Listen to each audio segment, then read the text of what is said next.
வணக்கம் அன்பான நேயர்களே, இது உங்கள் பிரியா ரகுவின் குரலோசை. தமிழ் நாவல்கள் ஒலிவழியாக உங்கள் செவிக்கு விருந்தாக சித்ரா பாலா அவர்கள் எழுதிய மடலேறிய ஓவியம் பகுதி 1. விளக்குகளால் அலங்கரிக்கப்பட்ட பெரிய கல்யாண மண்டபத்தின் மொட்டை மாடியில் நின்று சிகரெட்டை ஊதினான் யுவன். அவனுக்கு விடிந்தால் திருமணம். சந்தோஷம் துளியும் இல்லை. தாயின் ஒருவிதமான பாச மிரட்டலில் தலையை ஆட்டிவிட்டான். திருமண நாள் நெருங்க நெருங்க மனதில் அவனறியாத இறுக்கம் பரவியது. பிரீத்தாவை நினைத்தான். இதுவரை 2-3 முறை அவளை பார்த்து பேசியும் இருக்கிறான்.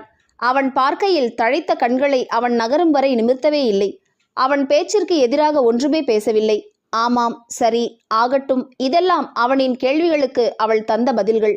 அழகில் குறைவில்லை, படிப்பில் குறைவில்லை, வசதியில் குறைவில்லை. ஆனால் அவனுள் அவளை பார்க்கையில் எந்தவிதமான ஈர்ப்பும் நிகழவில்லை. கடந்த சில நாட்களாக அண்ணனின் முகத்தில் இருந்த புருவ சுழிப்பை பார்த்து காதம்பரிக்கு உள்ளூர பயம் கலந்த குழப்பம்தான். கல்யாணமானால் எல்லாம் சரியாக போகும் அண்ணா. திருமணத்தை எவ்வளவு வருஷம்தான் தள்ளி போடுவீங்க? நாங்களும் எத்தனை வருஷம்தான் காத்திருப்பது? ப்ளீஸ் அண்ணா, ப்ளீஸ் அண்ணா என்று ஏதேதோ சொல்லி அவனை மசித்து விட்டார்கள். அது என்னவோ, அம்மாவும் தங்கையும் பேசினால் தான் எவ்வளவு எளிதாக வளைந்து கொடுக்கிறோம் என்று அவனுக்கே மலைப்பாக இருந்தது. பிஸ்னஸில் அவன் முன் நின்று பேசக்கூட எல்லோரும் பயப்படுவார்கள். அவன் சொன்னதுதான் சட்டம். அவன் பேச்சில் இருக்கும் அழுத்தத்தில் எதிர்த்து ஒரு வார்த்தை கூட யாரும் எழுப்ப மாட்டார்கள். அப்பேற்பட்டவனை வீட்டு பெண்கள் இருவரும் சுண்டு விரலில்தான் முடிந்திருந்தார்கள். காதம்பரி சொல்வதும் ஒரு விதத்தில் சரிதான். பேச்சுலர் லைஃபிலிருந்து சம்சார வாழ்வில் நுழைவதில் ஏற்படும் கலக்கம்தான் என்று தன்னைத்தானே சமாதானப்படுத்தினான். நாளை இந்த நேரத்தில் அவனுடன் அவள் இருப்பாள், இனி வாழ்நாள் முழுவதும். புகைத்த சிகரெட்டை கீழே போட்டுவிட்டு திரும்பினான். அதே நேரத்தில் அவன் முகத்துக்கு நேராக கொசுமருந்து புகை போல ஏதோ புகை மூட்டம் வேகமாக நாசியை துளைக்க, அதன் நெடியில் அவன் புருவம் நெறிய என்ன ஏது என்று உணராமலேயே வேகமாக அனிச்சை செயலாக அந்த புகை வரும் சாதனத்தை தள்ளினான். யாரோ அவனை மயக்க மருந்து ஸ்ப்ரே செய்து மயக்க நினைக்கிறார்கள் என்று நொடியில் புரிந்தது. ஏன்? அவனுள் கேள்வி எழுந்தது. அவன் சுவாசித்த அந்த சிறு அளவு மயக்க மருந்து அவனை தடுமாற வைத்தது. விந்தையான முறையில் அந்த தடுமாற்றத்திலும் முகமூடி அணிந்திருந்த அந்த ஒரு ஜோடி கண்கள் அவன் கவனத்தை ஈர்த்தது. பெண். யார் இவள்? எத்தனை துணிச்சல்! ஆனால் எதற்காக? தொடர்ச்சியாக அடித்த அந்த வீரியமான மருந்து யுவன் மூச்சை இழுத்து பிடித்து முடியாமல் ஓரளவு மயக்கமடைய செய்தது. அரைகுறை மயக்கத்தில் அவனுக்கு பேச்சுக்குரல்கள் கேட்டுக்கொண்டுதான் இருந்தது. முழுதாக மயங்கிய மாதிரி தெரியவில்லையே. அவன் மூக்கில் ஓங்கி ஒரு குத்து விடுவோமா? மூக்கில் குத்தினால் முழு மயக்கம் வந்துவிடுமா? யாருக்கு தெரியும்? சினிமாவில் அப்படித்தானே காட்டுவாங்க. இல்லையென்றால் இந்த கம்பை எடுத்து மண்டையில் 2 போடு போடுவோமா? ஒரேடியாக போய்விட்டால் நாம போய் ஜெயிலில் களி தீங்க வேண்டியதுதான். இப்ப ஜெயிலில் களி போடுவதில்லையாம்பா, கறி சாப்பாடு போடுகிறார்களாம். அப்போ கம்பி எண்ணுவதற்கு நீ ரெடின்னு சொல்லு. ஐயோ, பேசி நேரமாக்க வேண்டாம். இவனை எப்படி தூக்கி போவது? எப்பா, என்ன உயரம்! ஆனால் நம்ம ரக்ஷிதா இவன் இத்தனை உயரம் என்று சொல்லவே இல்லையே. மறந்திருப்பாளாயிருக்கும். ஆனால் அந்த உயர வித்தியாசத்தில் அந்த அழகிய பெண்கள் இருவரும் யோசித்திருந்தால் ஆள்மாறிய விஷயம் புரிந்திருக்கும். பிறகு ஏற்பட போகும் பெரும் குழப்பத்திலிருந்து தப்பி இருந்திருக்கலாம். திட்டமிட்டபடி கொண்டு வந்திருந்த வீல் சேரில் அவனை அமர்த்தி வெள்ளை டவலால் அவனின் தோள்புறம் மூடி, கண்களில் கூலிங் கிளாஸ் அணிவித்து, தலையில் பெரிய தொப்பியை கவிழ்த்து வண்டியை உருட்டி கொண்டு லிஃப்டை நோக்கி போனார்கள். அவன் மயங்கிவிட்டதும் தங்களின் முகமூடியை கழற்றி பைக்குள் வைத்து கொண்டார்கள். அக்கம் பக்கம் கண்களால் அலைந்தபடி ப்ரொஃபஷனல் கடத்தல்காரர்கள் போல் பிழையின்றி கடத்துவதாக நினைத்து கொண்டாலும் உள்ளூர திகிலாக இருந்தது. லேகா ஜீப்பை ஓட்ட வீல் சேரிலிருந்து இடம் பெயர்ந்து இன்னும் அரைகுறை மயக்க நிலையில் இருந்த யுவனுடன் மகதி பின்புறம் அமர்ந்திருந்தாள். நல்ல வேளை, ஜீப்பை எடுத்துட்டு வந்தோம். விஸ்வா சொன்னது போல் மாருதி கார் என்றால் அந்த சின்ன காரில் இவனை தூக்கி வைக்கிறதுக்கெல்லாம் கஷ்டப்பட்டு இருப்போம். இவனுக்கு மயக்கம் இன்னும் எவ்வளவு நேரம் இருக்கும்பா? இப்பவே கண் லேசா ஆடுற மாதிரி இருக்கு. இன்னொரு வாட்டி மயக்க மருந்தை ஸ்ப்ரே பண்ணுவோமா? இதெல்லாம் இவனுக்கு தேவையா என்று திரும்பி மயங்கி இருந்தவனை கை காட்டி பேசினாள் லேகா. திரும்பாதே, ரோட்டை பார்த்து வண்டி ஓட்டு. எத்தனை வாட்டி இவன் கிட்ட கல்யாணத்தை நிறுத்து என்று ரக்ஷிதா கெஞ்சி கெஞ்சி கேட்டாள். லவ் மேட்டரை வேறு எடுத்து சொல்லி, ப்ளீஸ் என்னோட லவ்வரோட என்னை வாழ விடுன்னு கேட்டப்புறமும் காது கொடுத்து கேட்கலைனா பட்டுத்தான் ஆகணும் என்று காரை ஓரமாக நிறுத்தி இன்னும் தாராளமாக மயக்க மருந்தை ஸ்ப்ரே செய்தார்கள். எங்கே பாதி மயக்கத்தில் அவன் எழும்பிவிட்டால் காரியம் கெட்டுவிடுமே என்ற கவலை அவர்களுக்கு. மறுபடி வண்டியை இயக்கிய லேகா, காலையில் மாப்பிள்ளையை காணோம் என்று கண்டிப்பாக கல்யாணம் நின்று போகும். அப்புறம் நம்ம பிளான் படி மதனும் நீருவும் முகூர்த்த நேரம் முடியறதுக்குள்ள இதோ இதை பற்றி என்று அரைகுறை மயக்கத்தில் இருந்த யுவனை சுட்டிக்காட்டி கண்ட கதை சொல்லி கெட்ட பேர் உண்டு பண்ணி நம்ம பிளான் படி நம்ம ரோமியோவை ஹீரோவாக்கி மாப்பிள்ளையாக்கி விடுவார்கள். எல்லாம் பிளான் படி நடக்க வேண்டும் என்று மனதுக்குள் வேண்டிக் கொண்டார்கள் பெண்கள் இருவரும். காலேஜ் ரோமியோ ஜூலியட்டான ரக்ஷிதா விஸ்வா கல்யாணம் சுபமாக முடிய வேண்டுமே என்ற கவலை அவர்களுக்கு. காதலை உரம் போட்டு வளர்த்த தோழியராயிற்றே, வளர்த்த பாசம். சென்னை ஊர்வாசிகளான இருவருக்கும் கல்யாணத்திற்கென்று வந்திருந்த மதுரை தெரியாத ஊர் என்பதால் கடத்தியவனை மறைவாக வைப்பதற்கென்று ஒரு இடம் நண்பர்களால் வாடகை பேசி வைக்கப்பட்டிருந்தது. ஊருக்கு மத்தியில் ஒரு சின்னஞ்சிறு தனி வீடு. கல்யாணம், அதனால் சொந்தக்காரர்கள் தங்கி போக வீடு வேண்டும் என்று பேசி முடித்திருந்தார்கள். நண்பர்கள் மஹதி, லேகா, மதன், ரக்ஷிதா, நிரூபன் ஐவரும் காலேஜில் கலாட்டாவிற்கு பெயர் போனவர்கள். பண்ணுகிற லூட்டிக்கு ஒருத்தரை ஒருத்தர் காட்டிக் கொடுப்பதும் அவர்கள் அகராதியில் இல்லை. பயமறியா கன்றுக்குட்டிகள். விளையாட்டாய் அவர்கள் நடத்தும் கடத்தல் எப்பேற்பட்ட குழப்பத்தில் கொண்டுவிடப் போகிறது என்பதை அவர்கள் அப்போது உணரவில்லை. ஒரு வழியாக அவனை மீண்டும் வீல் சேரில் அமர வைத்து வீட்டிற்குள் உருட்டி போனார்கள். பிறகு சேரில் இருந்து இறக்கி தூண்புறமாக உட்கார வைத்து தடியான சணல் கயிறு கொண்டு அவனை தூணோடு கட்டினார்கள். சீப்பை ஒழித்து வைத்தால் கல்யாணம் நிற்காது, ஆனால் மாப்பிள்ளையை ஒழித்து வைத்தால் கல்யாணம் நின்றுதானே போகும் என்று தங்களுக்குள் சொல்லி சிரித்து கொண்டாலும் அவர்களின் நெஞ்சு திக் திக் என்று அடித்து கொண்டது உண்மை. பகுதி 2. விடியற்காலை. கண்ணயராமல் கடத்தியவனை காவல் காத்த இருவருக்கும் மனசில் இருந்த சிறிய பயம் கலவரமாகியது. எல்லாம் நினைத்தது போல் நடக்க வேண்டுமே. லேகா, செல்போன் வீட்டுக்குள்ள சிக்னல் கிடைக்க மாட்டேங்குது. அவன் இன்னும் நல்ல மயக்கத்துல தான் இருக்கான். பிரச்சனை இல்லை, நீ வெளியே சிக்னல் கிடைக்குதா பார். மண்டபத்துல என்ன நிலைமைன்னு மனசு அடிச்சுக்குது. ஒரே த்ரில்லிங்கா இருக்குப்பா. சீக்கிரம் போ, என்னாச்சுன்னு தெரியலைனா மண்டை வெடிச்சிரும் போல இருக்கு. லேகாவிற்கு வீட்டின் வெளியேயும் சிக்னல் கிடைக்கவில்லை. கொஞ்சம் நடந்து பார்ப்போம் என்று கொஞ்சம் மேடாக இருந்த இடமாக நடந்தாள். உடைத்து வைக்கப்பட்ட செங்கல் குன்றின் மேல் ஏறினாள். லைன் கிடைத்தது. இங்கே இன்னும் நல்ல மயக்க நிலையில்தானே இருக்கின்றான் என்று முணுமுணுத்தபடி பழக்கமற்ற பாதுகாப்பிற்கு என்று மீண்டும் அணிந்திருந்த முகமூடி உறுத்த சிறிது தளர்த்தி அங்கிருந்த சோஃபாவில் கண்மூடி அமர்ந்தாள் மஹதி. ரக்ஷிதாவின் அம்மாவும் அப்பாவும் அவள் விரும்பியபடி திருமணம் செய்ய சம்மதித்திருந்தால் இந்த மாதிரி கூத்தெல்லாம் நடந்திருக்காது என்று மனதினுள் எண்ணினாள். இந்த கடத்தல் எவ்வளவு தூரம் வெற்றியடையும் என்று யோசித்ததிலும் தோழர் தோழிகளுடன் அடித்த லூட்டியிலும் இரவெல்லாம் கண்விழித்து மறுநாள் திட்டத்தை பற்றி விவாதித்ததிலும் கண்களை மூடிய மஹதி சில பல நொடிகளில் அவளை அறியாமல் தூங்கியும் விட்டாள். ஏதோ நாற்காலி நகரும் சப்தம் போல கேட்கவே தூக்கம் கலைந்து திடுக்கென்று நிமிர்ந்தாள். கண்கள் வேகமாக இமை கொட்டாது கடத்தியவனை நோக்க அங்கே அவனும் அவளையே பார்த்து கொண்டிருந்தான். அப்பா, எவ்வளவு ஷார்ப்பான கண்கள்! கடத்தப்பட்ட நிலையிலும் என்ன கம்பீரமான தோற்றம்! கல்யாண மாப்பிள்ளை கல்யாண நேரத்தில் கடத்தப்பட்டிருக்கிறான். ஒரு பதட்டம் வேண்டாமா மனிதனுக்கு? என்ன நிதானமாக என்னை ஆராய்கின்றான்? முட்டாள், அதுதான் முகமூடி அணிந்திருக்கிறேனே, என்னை அடையாளம் கண்டுபிடித்து விடுவானா என்ன என்று நினைக்கும் போதே முகத்தில் சுதந்திரமாக காற்று வந்து மோதுவது உரைத்தது. அடக்கடவுளே! படக்கென்று மூக்குவரை துணியை இழுத்தாள். ஏய் ஏய், பார்த்தாயா என்னை என்று பதட்டத்தில் அவள் உளறிக்கொட்ட அவனையும் மீறி அவளின் பாவனையில் அவன் உதடு சிரிப்பில் விரிந்தது. ஆனால் நொடியில் அவன் கண்களின் பார்வை தீவிரமானது. உதடு அழுத்தமாக இறுகி கிடந்தது. மஹதிக்கு இதயம் படபடவென்று அடிக்கத் தொடங்கியது. லேகா என்று சத்தமாக குரல் கொடுத்தாள். மஹதி பதிலொன்றும் காணாது போகவே அதற்குள் இவனுக்கு எப்படி மயக்கம் தெளிந்தது என்று முணுமுணுத்தபடி அமர்ந்திருந்த சோஃபாவில் இருந்து வேகமாக எழுந்தாள். நல்ல வேளை இவனை கட்டி போட்டோம் என்று தனக்குள் மீண்டும் முணுமுணுத்தபடி கைப்பையில் இருந்த ஸ்ப்ரேயை எடுத்தாள். அவன் கண்களில் இருந்த தீர்க்கத்தில் மஹதிக்கு உள்ளூர உதைப்பாகத்தான் இருந்தது. பின்னே கல்யாண கனவுடன் இருந்தவனை கடத்தி வந்தால் சும்மா விடுவானா? ச்சே, இந்த மயக்க மருந்தை சுவாசித்தால் 12 மணி நேரம் நினைவு திரும்பாது என்று மதன் சொன்னது பொய்யா? முதலில் அவன் மேல் மயக்க மருந்தை அடித்து சோதித்திருக்க வேண்டும். முட்டாள் என்று எரிச்சலுடன் எண்ணியபடி கடத்தப்பட்டவன் அருகில் வந்தாள். அதிர்ந்து போனாள். அவளின் அழகிய மீன்விழிகள் பயத்தில் விரிந்தன. சில வினாடிகள் அவள் மூளை வேலை நிறுத்தம் செய்தது. அங்கே அவன் கைக்கட்டு கால்கட்டின்றி சுதந்திரமாக தூணில் சரிந்திருந்தான். எப்படி அவிழ்த்தான்? நெஞ்சம் வேலையை இரட்டிப்பாக்கியது. மை காட் என்று மஹதி ஓரளவு சுதாரித்து ஸ்ப்ரேயை அவன் முகத்தில் அடிக்க எத்தனிக்க மின்னல் விரைவென அவன் கை நீண்டு அவள் கரத்தை பற்ற என்ன ஏது என்று அறியும் முன் அவன் அருகில் தரையில் பொத்தென்று விழுந்தாள் மஹதி. கண்கள் கலவரத்தில் விரிந்து சுருங்கியது. அவள் நெஞ்சில் என்னவெல்லாமோ எண்ணங்கள் நொடியில் உருப்பெற்று அவளை கலங்கடித்தது. அவளை செயலாற்ற விடாமல் விரைந்து வந்த பழக்கமற்ற ஆண்கரம் அவளை சுற்றி வளைக்க மயக்க மருந்து இல்லாமலே அவளுக்கு மயக்கம் வரும் போல் இருந்தது. அதே சமயம் வீட்டிற்குள் பதட்டத்துடன் நுழைந்த லேகா தன் தோழி இருந்த நிலை கண்டு அதிர்ச்சியடைந்தாள். இது என்ன புது திருப்பம் என்று அரற்றியபடி அறையின் மூலையில் கிடந்த பொருட்களை நொடியில் ஆராய்ந்தாள். பின் கையில் கிடைத்த ஸ்டிக்கால் ஓங்கி அவன் தலையில் அடிக்க இம்முறை நிஜமாகவே முழு மூர்ச்சையானான் யுவன். அவனின் அணைப்பிலிருந்து அம்பாக விடுபட்ட மஹதிக்கு உடல் நடுக்கம் கொண்டது.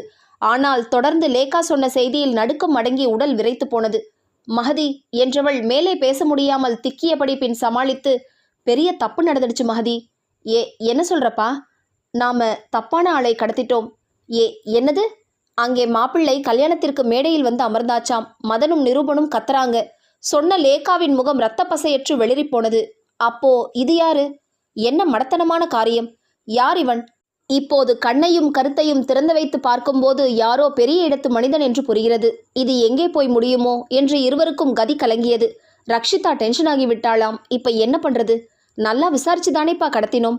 மாப்பிள்ளை எப்படி மாறுச்சு? அப்போ நம்ம பிளான் இவ்வளவு தூரம் கஷ்டப்பட்டது மெனக்கெட்டது ஃபார் நோ யூஸா? இருவரின் முகமும் வியர்த்து போனது.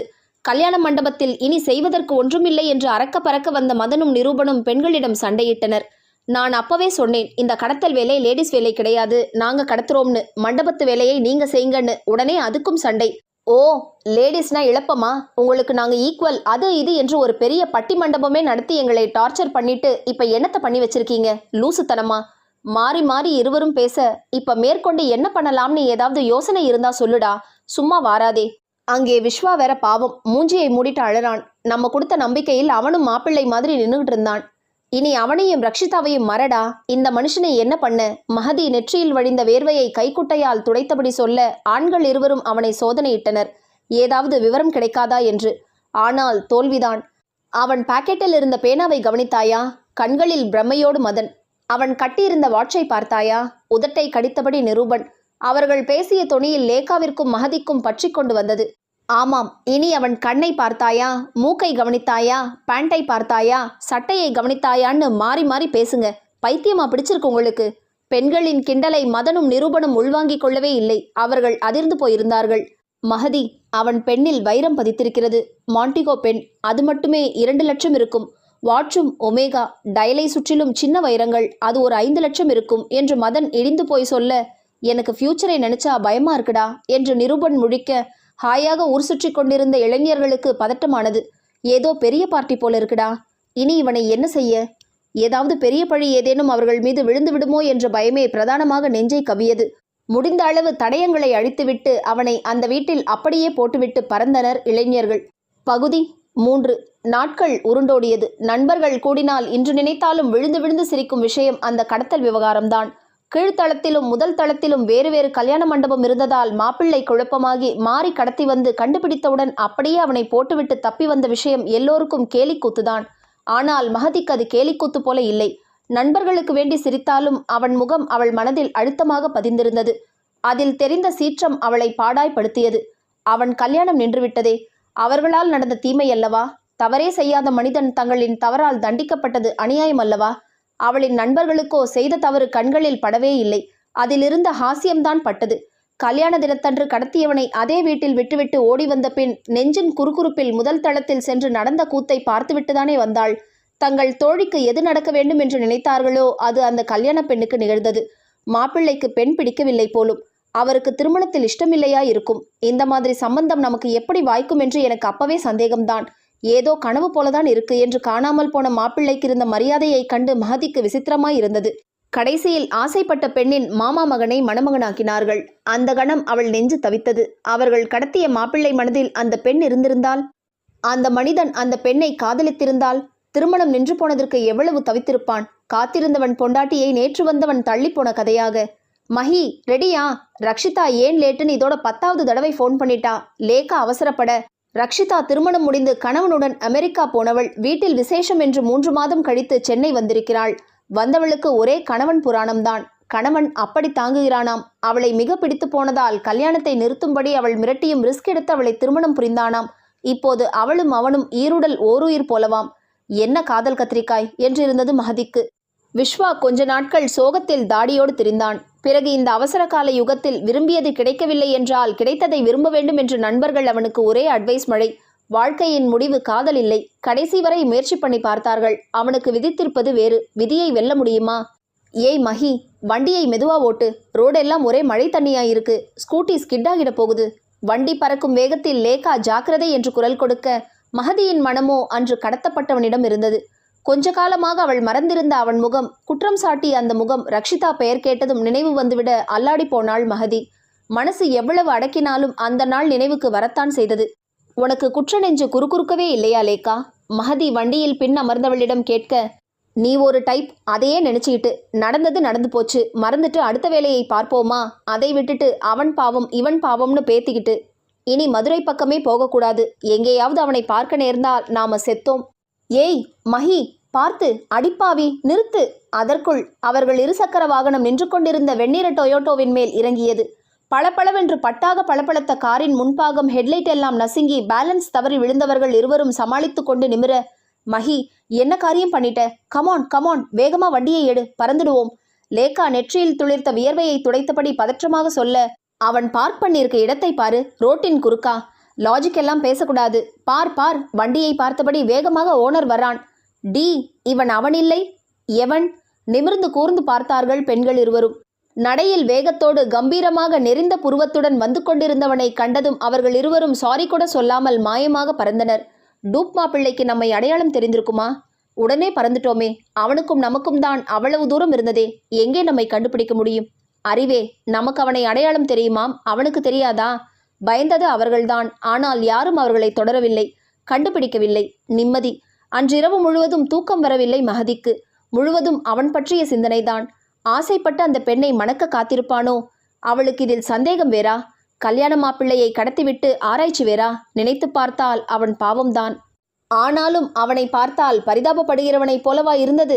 உட்கார்ந்திருந்த மயக்க நிலையிலும் ஒரு கையிழுப்பில் அவளை இழுத்து உடன் சுருட்டியவன் தானே.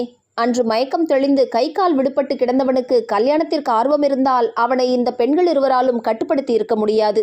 அவளுக்குள் தீர்க்க முடியாத ஒரு கேள்விக்குறி பெரியதாக மின்னல் விரைவென கிளம்பியது. நினைக்க நினைக்க அவர்கள் இருவரும் அவனை கடத்தியது போலவே அவளுக்கு தோன்றவில்லை.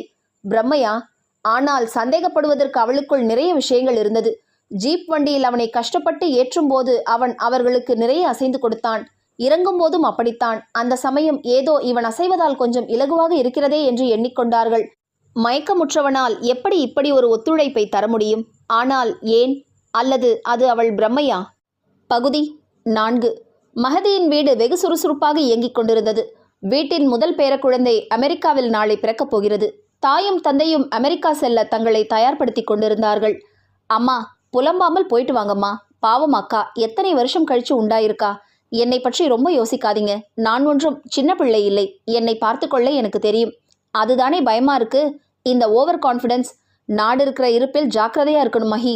என்னதான் பெண் விடுதலை, பெண் சுதந்திரம்னு பேசினாலும் நமக்குன்னு எல்லைகள் இருக்கு. அதற்குள் டெலிஃபோன் மணி அடிக்க ரிசீவரை கையில் எடுத்தாள் லீலா. அமெரிக்காவிலிருந்து மூத்த மகள் ஹரிணி. அம்மா, நாளைக்கு ஹாஸ்பிட்டலில் அட்மிட் ஆகிறேன். சிசேரியன். பயமா இருக்குமா? ரொம்ப பயமா இருக்குமா? நீங்க சீக்கிரமா வாங்க. இந்த நேரத்தில் பயப்படக்கூடாது. எனக்கும் அப்பாவுக்கும் விசா கிடைச்சாச்சு. நாளைக்கு ஈவினிங் ஃப்ளைட். ரொம்ப ஸ்ட்ரெயின் பண்ணிக்காதே என்று மூத்த மகளுக்கு அறிவுரைகளை வாரி வழங்கிவிட்டு ஃபோனை வைத்தவருக்கு கண்களில் குளம் கட்டியது. சோ, ரொம்ப பயப்படுறாளே. அதுவும் ட்வின்ஸ் என்று டாக்டர் சொன்னதிலிருந்து சந்தோஷமும் ஒழுங்கா இரண்டும் பிறக்கணுமே என்று பயமும் அவளை ஆட்டி படைக்குது. அம்மாவின் பரிதவிப்பில் மஹதிக்கு சிரிப்பு வந்தது. ஏண்டி சிரிக்கிற? நான் பெத்ததில் 2 தினசு. நீ தைரிய சிகாமணி. அவள் கொஞ்சம் பயந்த டைப். உன்னை பற்றி இந்த மாதிரி கவலை எனக்கில்லை. எப்படியும் எந்த சிக்கலையும் ஹேண்டில் பண்ணிப்பேன்னு தெரியும். ஆனால் துருதுருப்பா ஒன்று கிடக்க ஒன்று செய்வியோன்னு தான் பயம். மார்க்கெட்டிங் கிளாஸ் உண்டு, ஒர்க்கிங் விமன்ஸ் ஹாஸ்டல் உண்டுன்னு இருக்கணும் ஒரு 6 மாசம். மீண்டும் ஃபோன் அடிக்க மறுபடியும் அமெரிக்காவிலிருந்து மூத்த மகள். மீண்டும் ஏதோ பயம் என்று தாயிடம் பேசி ஆறுதல் தேட மஹதி மெல்ல நகர்ந்து தந்தைக்கு பெட்டியை பேக் செய்வதற்கு உதவினாள். மூத்த மகளுக்கு அது பிடிக்கும் இது பிடிக்கும் என்று நிறையவே வாங்கியிருந்தார் லீலா. 2 பேருக்கும் சேர்த்து 40 கிலோ தான் ஃப்ளைட்டில் அனுமதிப்பார்கள். இது ஜாஸ்தியா இருக்குமோ என்று இருவரும் பெட்டிகளை மாறி மாறி தூக்கி கணத்தை பரிசோதித்தனர். இருங்கப்பா, வெயிட் மிஷினை எடுத்துட்டு வரேன், எடையை சரிபார்த்துடுவோம் என்று கொஞ்ச நேரம் வேலை அதில் கழிந்தது. வேலையினூடே மஹி, ஹாஸ்டல்ல நேத்து கூட திரும்பவும் போய் பார்த்து அங்கே இன்சார்ஜா இருக்கிறவங்க கிட்ட பேசிட்டு வந்தேன். ரொம்ப சேஃப் தான், இருந்தாலும் ஜாக்கிரதையா இருக்கணும். ஃப்ரெண்ட்ஸ் கூட ஜாஸ்தி ஊர் சுத்தாதே. எதுவா இருந்தாலும் நம்ம லிங்கம் அங்கிள் கிட்ட கன்சல்ட் பண்ணு, இல்ல எனக்கு யூஎஸ் ஃபோன் பண்ணு என்று பலவாறு சின்ன மகளிடம் ஜாக்கிரதை மந்திரத்தை போதித்தார் அவர். தாயும் தந்தையும் அமெரிக்கா சென்று மாதம் 3 நிமிடத்தில் நகர்ந்தது. அக்காவையும் குழந்தைகளையும் பார்க்க ஆசை கழுத்து வரை இருந்தது. பெற்றவர்களின் நினைப்பு அடிக்கடி வந்தாலும் ஹாஸ்டல் வாழ்க்கையிலும் ஒரு சுவாரஸ்யம் இருக்கத்தான் செய்தது. ஏன் எதுக்கு என்று கேள்வி கேட்க ஆளில்லாமல், திட்ட ஆளில்லாமல் இதுவும் ஒரு தனி சுகம்தான்.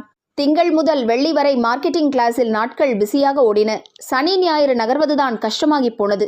பிஎஸ்சி முடித்ததும் மேற்படிப்பிற்காக மார்க்கெட்டிங்கில் லேக்காவும் அவளும் சேர்ந்தார்கள். நண்பர்கள் நீருவும் மதுவும் மேற்படிப்புக்கு அகமதாபாத் சென்றுவிட எஞ்சியது அவளும் லேக்காவும். சனி ஞாயிறு இருவருமாக சினிமா, ஷாப்பிங் என்று சுற்றினார்கள். இல்லையென்றால் டிவி முன் கிரிக்கெட். படிப்பு கொஞ்ச நேரம். பகுதி 5. அன்று சனிக்கிழமை. காலையிலிருந்தே நல்ல மழை. மஹதிக்கு பிடித்த ஆப்பம், ஸ்டூ என்று லேக்கா வீட்டிலிருந்து காலையிலேயே வந்து டிஃபன் பாக்ஸோடு மஹதியின் அறையில் வம்படித்து கொண்டிருந்தாள். கிரிக்கெட் மேட்சும் டிவியில் போய்க்கொண்டிருக்க கொஞ்ச நேரம் சுவாரஸ்யமாக நேரம் அதில் சென்றது. India Australia match. கொஞ்ச நேரத்திலேயே வரிசையாக இந்திய பேட்ஸ்மேன்கள் அவுட் ஆக இந்திய தோல்வி உறுதிப்பட உடனே மேட்ச் போரடிக்க தொடங்கியது. அதே சமயம் அங்கிருந்த ஒர்க்கிங் விமன்ஸ் ரூம்மேட் ஒருத்தி பக்கத்து பார்க்கில் விஜயோட ஷூட்டிங் நடக்குதாம். கூடவே த்ரிஷா வரியா மஹதி என்றபடி வந்தாள். அறையில் லேகாவையும் பார்த்தவுடன், ஹாய் லேகா, நீ எப்போ வந்த என்று விசாரித்தாள். விஜய் கிட்ட ஆட்டோகிராஃப் வாங்கிக்கலாம், நல்ல சான்ஸ் என்றபடி. விஜயின் தீவிர ரசிகையான அந்த பெண் யுத்ரா செய்தி சொல்லிவிட்டு பறந்துவிட்டாள்.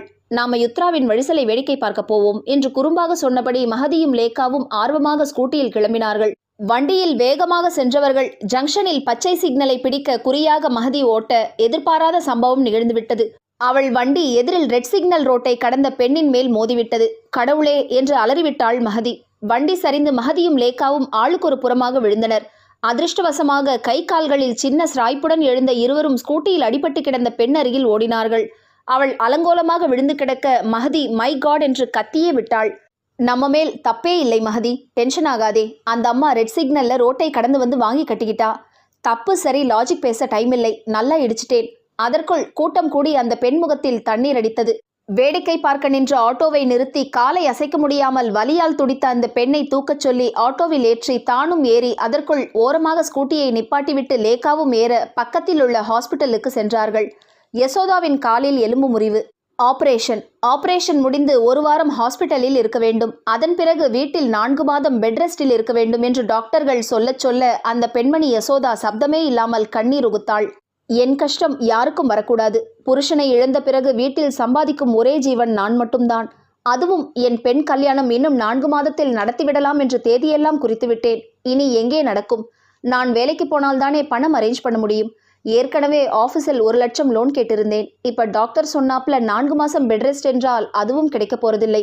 அவரின் உடம்பு வலி, வேதனை, அதனால் ஏற்பட்ட ஜுரம் என்று எதை பற்றியும் கம்ப்ளைண்ட் பண்ணாமல் பெண் கல்யாணம் என்று அதிலேயே இருந்த யசோதாவின் மேல் பெண்கள் இருவருக்கும் பெரும் பரிதாபம்தான் தோன்றியது.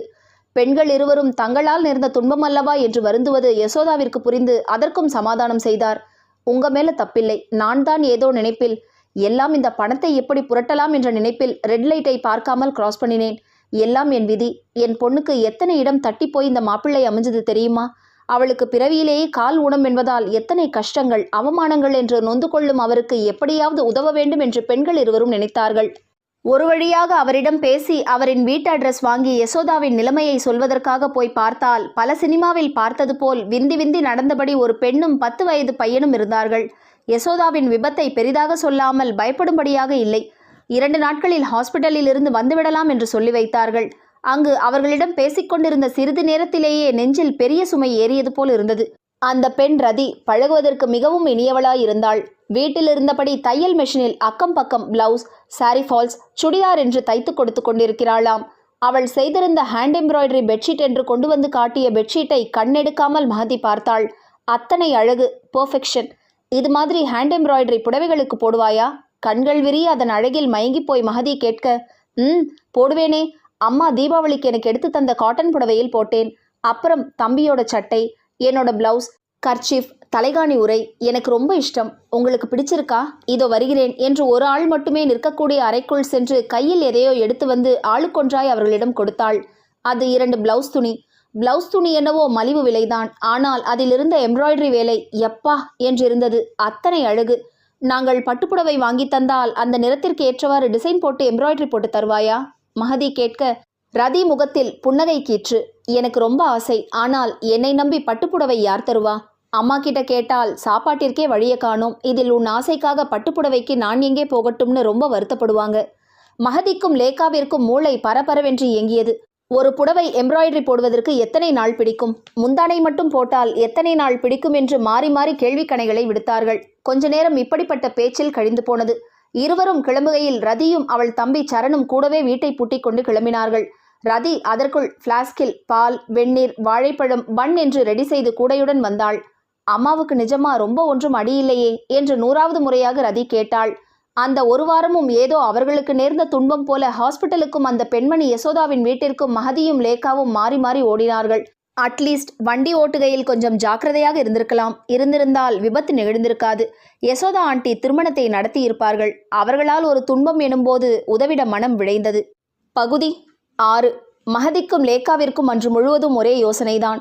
யசோதா ஆண்டி காதலித்து மணந்ததால் சுற்றத்தின் அரவணைப்பும் இல்லாமல் கணவன் இறந்ததும் தன்னந்தனியாக யாருடைய உதவியும் இன்றி அவர் இந்த 6 வருடத்தை கடத்தியது மகதிக்கும் லேக்காவுக்கும் மிகப்பெரிய விஷயமாகப்பட்டது. அதுவும் ஊனமுள்ள வயது பெண், பால்மணம் மாறா சிறுவன். அந்த காலகட்டத்தில் மிகவும் கஷ்டப்பட்டிருப்பாரோ? அவர்களுக்கு எப்படியாவது ரதியின் திருமணத்தை குறித்த முகூர்த்தத்தில் நடத்த வேண்டும் என்ற எண்ணம்தான் பெரிதும் எழுந்தது. ஆனால் எப்படி? அமெரிக்காவில் இருக்கும் பெற்றோரிடம் கொஞ்சம் பணம் அனுப்பி தாருங்கள் என்று கேட்டால் பெண் என்ன காரியம் பண்ணி தொலைத்திருக்கிறாளோ என்று அடுத்த ஃப்ளைட்டில் ஏறி சென்னை வந்து விடுவார்கள். ஏற்கனவே அவள் மீது அலாதியான நம்பிக்கை. வேறு என்ன செய்வது? லேக்கா, உன்னால் ஏதாவது பணம் புரட்ட முடியுமா? 10 காசுக்கும் பெறாமல் ஊரை சுத்துறது இப்பத்தான் உறுத்துறது. ஏன், நம்ம வேலைக்கு போய் சம்பாதிப்போம். நம்ம மார்க்கெட்டிங் கோர்ஸ் படிப்பு என்னத்துக்காகிறது? அடுத்த செமஸ்டரில் பார்த்துக்கலாம் லேக்கா. ஆமாம், நாம் டிசைட் பண்ணிட்டாப்ல ஆச்சா. வேலையை வெள்ளித்தாம்பாளத்தில் வச்சுத்தான் நீட்டுறாங்க. அனுபவம் ஒரு மண்ணாங்கட்டிக்கு கூட கிடையாது. வேணும்னா நம்ம கடத்தல் அனுபவத்திற்கு மாஃபியா கேங்கில் போய் சேரலாம் என்று லேக்கா சொல்ல மகதிக்கும் லேக்காவிற்கும் சிரிப்பு பொத்து கொண்டு வந்தது. கிடைச்ச வேலையை செய்வோம். முடிஞ்ச அளவு ஃப்ரெண்ட்ஸ் கிட்ட நிதி திரட்டுவோம்.